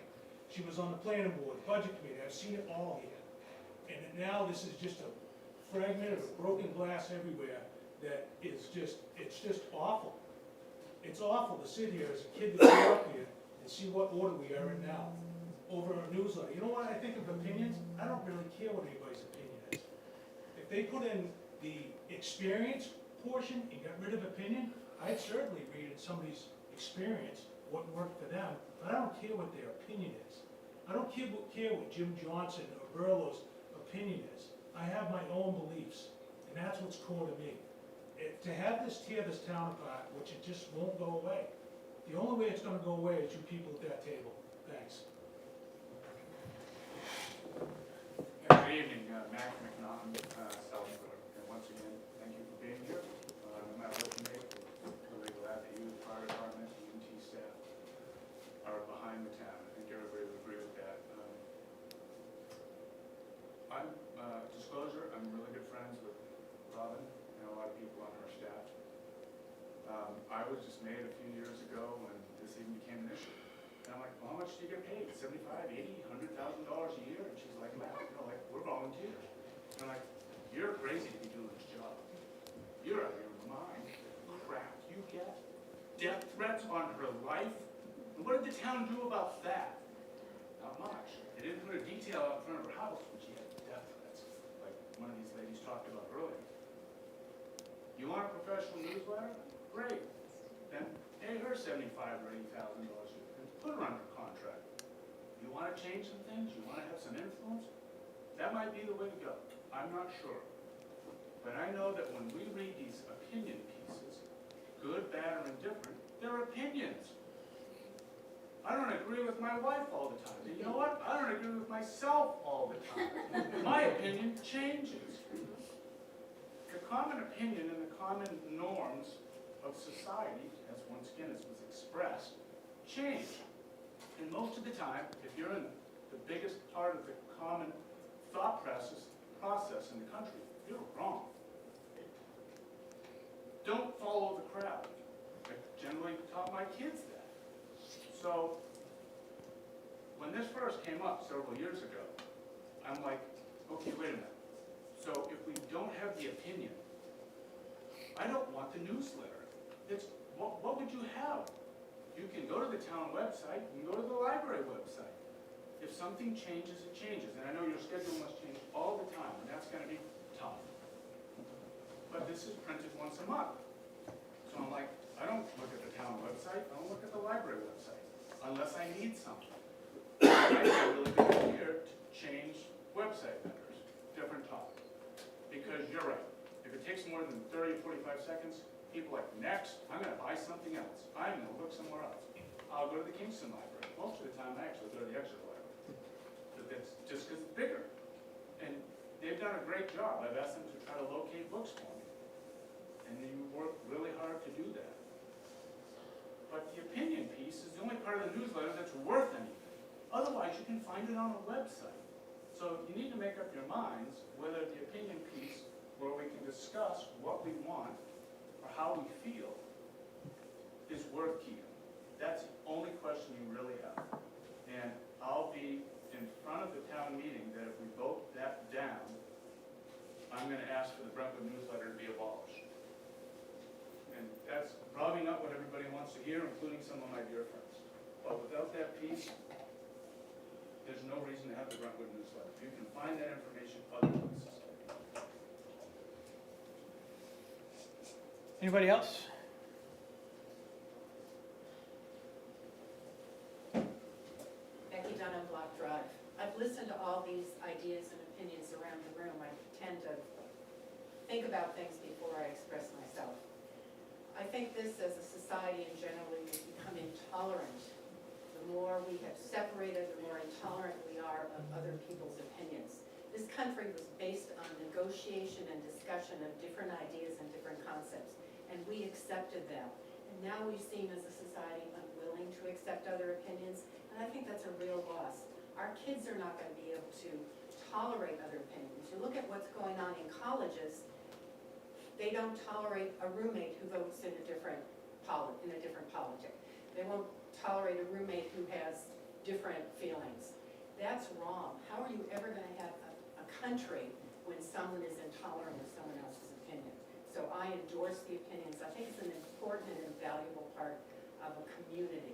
We have become just a town. We're no longer a community if we lose opinions. Michelle? Michelle Student, Middle Road. Russ, you said that you have had things brought to you by people. That's exactly what the Brentwood newsletter has had with the opinion section. I think it's any different. I will comment that it doesn't feel like a 50-50 split here tonight. I think my biggest concern with what was, all that has been said tonight, was Jennifer Jones saying that last year's vote by the townspeople is a moot point. I would really like an explanation as to what that means. That means, as our chair always says, that warrant articles that aren't associated with money are purely advisory to the board, and even warrant articles that are associated and appropriate money do not mandate the board to make a decision. So the decision that was made last year was that, the way I interpreted it was, people didn't want to rediscuss the newsletter at town meeting. They wanted it to go back into the budget. And that's what we're doing tonight. It's back in the budget, so we're discussing it here. That's why it's a moot point. We don't need to go back to the warrant article because we're discussing it as part of the budget process, as part of our regular business, as we would do with any vendor. So that's what I meant by that. There was another part that was voted on that day in regards to changing the money, reallocating the money to not be to the Brentwood newsletter, but to a Brentwood newsletter. That failed. Yeah, I'm aware of that. And there was another vote about requiring a contract, which also failed. Yeah. So what you're telling me is you do not care about what the townspeople voted. Not- That's essentially, no. it's kind of a yes or no question. You are ignoring what the townspeople voted last year, and that is wrong. If that's how you interpret it, then. It's not an interpretation, it's fact. So Andy, can we're you not gonna do a speak back to- and forth. Andy, can you speak to how warrant articles work? Because, I've already spoke to it. okay, he's said it many times. You know, and I'm gonna just speak because I think sometimes it needs to be done. As you know, I've been doing town politics now for almost 18 years. It'll be 18 years in March. I've been the chair of the select board for several years. I think it's valuable to have discussions and debates and disagreements, and when you're elected, you're supposed to sometimes have a thick skin when people disagree with you, or maybe they might have a difference in opinion. When you read something in the newsletter that might have an opinion piece, some of it's good, some of it's bad. You learn how to ignore it. If something's on Facebook and somebody gets butthurt because they have a thin skin, that's their issue. You know, that's a matter of really understanding what did you get into when you became an elected official. And you know, having opinion pieces and stuff that do go into newsletters, whether it's the Exeter newsletter, or the Portsmouth Herald, or the Brentwood newsletter, I think is important for people to get their voice out and express their own thought process and their ideas. Now, my decisions and position probably 18 years ago is probably night and day from what it is today. When I started, I had black hair. Look at my head now, at least I got hair, right, Bill? So I think everyone sometimes needs to step back, realize the position that they put themselves into, realize that you can still have a disagreement with somebody, but still break bread and sit down and eat with somebody or have coffee, instead of sometimes sticking your foot in the sand and throwing temper tantrums, I guess, is how I look at certain things that happen. And to me, that's intolerant, it's not tolerant, and it's juvenile and petty and high school crap that I don't necessarily agree with. And I think sometimes there's a tit for tat where you go, all right, well, if you're gonna do this, then this should be the position I have to take, because same thing we do with our kids, right? Like, well, if you make that decision, this is the decision that's gonna come out of that. And there's ramifications for certain decisions. I think the townspeople spoke last year at the town meeting. I think they spoke the year before, and the year before that. And I think there's certain people that it's not palatable for. There is some venom, I think, that still comes out of certain particular individuals. It's unfortunate that they're that nasty and that venomous. I don't think we can ever change those people, but that's a matter of having some tolerance and understanding, and maybe still trying to listen to them, but understand that you still have to do your due diligence in running and managing the town and its affairs. And with that, that's where I'll leave that. All right, I'll take a motion to go into non-public for legal matters. Motion to go to non-public for legal. Second. I have a motion and a second. All in favor, Hyman, aye. Jen? Aye. Bob? Aye. Russ? Aye. John? Aye.